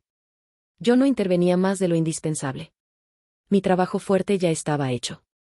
Lo que seguía era sostener la línea, autenticar lo necesario y no dejar que el agotamiento me hiciera tropezar ahora que la meta se veía cerca. Mi tía Norma sí declaró. La vi entrar temblando, con una carpeta sencilla en la mano y un nudo en la garganta que ni siquiera intentó disimular. Contó cómo Rebeca la fue preparando poco a poco, cómo le hablaba de mis extrañezas, cómo le entregó aquel sobre con recortes, capturas y notas para guardarlo, por si un día se necesitaba. Explicó que entonces no dimensionó lo que eso significaba. Admitió que se dejó arrastrar. Admitió que creyó. Admitió que falló. A veces la verdad más valiosa no es la más elegante, sino la que sale imperfecta pero limpia. Norma salió de esa comparecencia llorando. Yo la alcancé en el pasillo. «Lo hiciste bien», le dije. Ella negó con la cabeza. «Debí hacerlo antes». «Sí», respondí. «Pero lo hiciste». No era una absolución. Era lo único honesto que podía darle. Con el tiempo también cayó el doctor Esteban Cáceres. No como yo habría querido en un sentido moral, porque hay personas a las que jamás les pesa realmente lo que hicieron. Pero sí en el sentido práctico. Su informe perdió toda seriedad procesal. Su actuación quedó bajo revisión profesional. Y aunque intentó cubrirse diciendo que nunca emitió un diagnóstico definitivo, el daño ya estaba hecho y la falta de rigor resultó demasiado evidente para sostener la dignidad intacta. Lo de Gabriel fue más lento, más áspero y más técnico. Pero hubo un momento precioso, seco y casi burocráticamente hermoso, en el que la explicación de «nosotros solo recibimos documentos del cliente» dejó de alcanzar porque la trazabilidad digital empezó a señalar demasiado cerca del despacho. No sé cómo terminó durmiendo ese hombre durante esos meses. Supongo que como duermen los que llevan años creyendo que su conocimiento legal los convierte en criaturas más resbalosas que el resto. No siempre. No cuando dejan huellas. Rebeca, por su parte, se volvió una sombra nerviosa de sí misma. Dejó de mandar mensajes directos. Dejó de usar números desconocidos. Dejó de buscarme de forma abierta. Pero seguía intentando filtrar versiones hacia terceros. Seguía diciendo que yo la había sentenciado socialmente antes de que los tribunales terminaran. Seguía retratándose como una esposa desplazada y una mujer incomprendida. Seguía fingiendo que todo había sido producto del dolor y no del cálculo. Hasta que un día, ya avanzada la ruta, pidió verme. No en privado absoluto. No en su casa. No en un lugar donde pudiera montar una escena. Pidió, a través de uno de sus abogados, una conversación breve al terminar una diligencia. Me recomendaron que no aceptara. Tenían razón. Aún así, acepté unos minutos, en un espacio abierto del mismo edificio, con gente cerca. No porque creyera que podía surgir algo bueno. Porque ya quería mirar de frente el último disfraz que le quedaba. Se acercó con la cara más apagada que nunca le había visto. «Nunca quisiste darme una oportunidad», me dijo. Ni siquiera saludó. Esa frase me habría confundido años atrás. Ese día solo me cansó. «No viniste a buscar oportunidad», respondí. «Viniste a buscar control». Su expresión se endureció. «Yo sostuve esa casa cuando tú eras una niña. Mi papá sostuvo todo. Tú solo aprendiste dónde estaban las llaves». Sus ojos se llenaron de una rabia vieja, compacta. «Tú no sabes lo que era vivir con su culpa, con su obsesión por tu madre, con tener que limpiar siempre el desastre emocional de alguien más». Ahí entendí algo que, aunque ya intuía. Escuchar de su propia boca me terminó de acomodar. Rebeca nunca vio a mi padre como persona. Lo vio como carga rentable. Como estructura utilizable. Como proveedor emocional y material. No lo amó. Lo administró. «Si de verdad sufriste», le dije, «eso jamás te dio derecho a robarle, engañarlo y usar su firma cuando ya no podía defenderse». Se quedó callada un momento. Luego dijo algo bajito, casi con desprecio. «Tú te pareces demasiado a tu madre». No lo dijo como halago. Lo dijo como si por fin nombrara la razón verdadera de su rencor. Y, curiosamente, fue la primera vez que le escuché una verdad sin maquillaje. Sonreí, pero no de felicidad. De claridad. «Gracias». Eso la desarmó más que cualquier grito. Porque los manipuladores siempre quieren decidir qué te hiere. Cuando descubren que una frase pensada para humillarte a ti te fortalece, se quedan sin piso. Me di la vuelta. Y esa fue la última vez que hablé con ella fuera de un marco estrictamente necesario. Meses después llegó el acuerdo que evitó un juicio todavía más largo. No fue un milagro. Fue una mezcla de evidencias sólidas, rutas cerradas y la conveniencia de varias partes de no exponerse más de lo inevitable. A mí no me importó que no hubiera espectáculo final. Para entonces ya entendía que la justicia real casi nunca suena cinematográfica. Suena a fojas, firmas, condiciones, restricciones, reconocimientos parciales y consecuencias concretas. Lo importante era esto. Rebeca no iba a quedarse con lo que quiso quitarme. No iba a poder seguir diciendo que todo fue producto de mi imaginación. No iba a salirse con la suya como si el tribunal hubiera sido otro escenario más donde actuar. Y, sobre todo, El nombre de mi padre ya no iba a seguir atado a la mentira que ella fabricó usando su firma. Cuando me lo confirmaron, cerré los ojos un momento y pensé en aquel primer día, en la frase de la miniatura, en el tribunal, en el reloj Cartier, en el pañuelo doblado, en el juez quitándose los lentes, en el temblor mínimo del labio de Rebeca. Y entendí que el final no era verla caer. El final era que por fin dejara de definir mi realidad. Parte 13. El día que se formalizó todo, yo no fui al juzgado a quedarme horas viendo caras. No lo necesité. Antes me habría parecido cobarde no estar ahí para mirar el derrumbe completo. Pero a esas alturas ya había aprendido algo importante: el cierre no siempre ocurre en la sala donde te hirieron. A veces ocurre lejos de ahí, cuando por fin recuperas el derecho de decidir dónde pones tu cuerpo, tu energía y tus ojos. Ese día fui al cementerio donde está mi mamá. Llevé flores blancas, como la otra vez, y me senté frente a su tumba con el celular en silencio dentro de la bolsa. El aire estaba quieto. Había muy poca gente. Se escuchaban pájaros a ratos y el sonido lejano de una podadora. Nada solemne. Nada perfecto.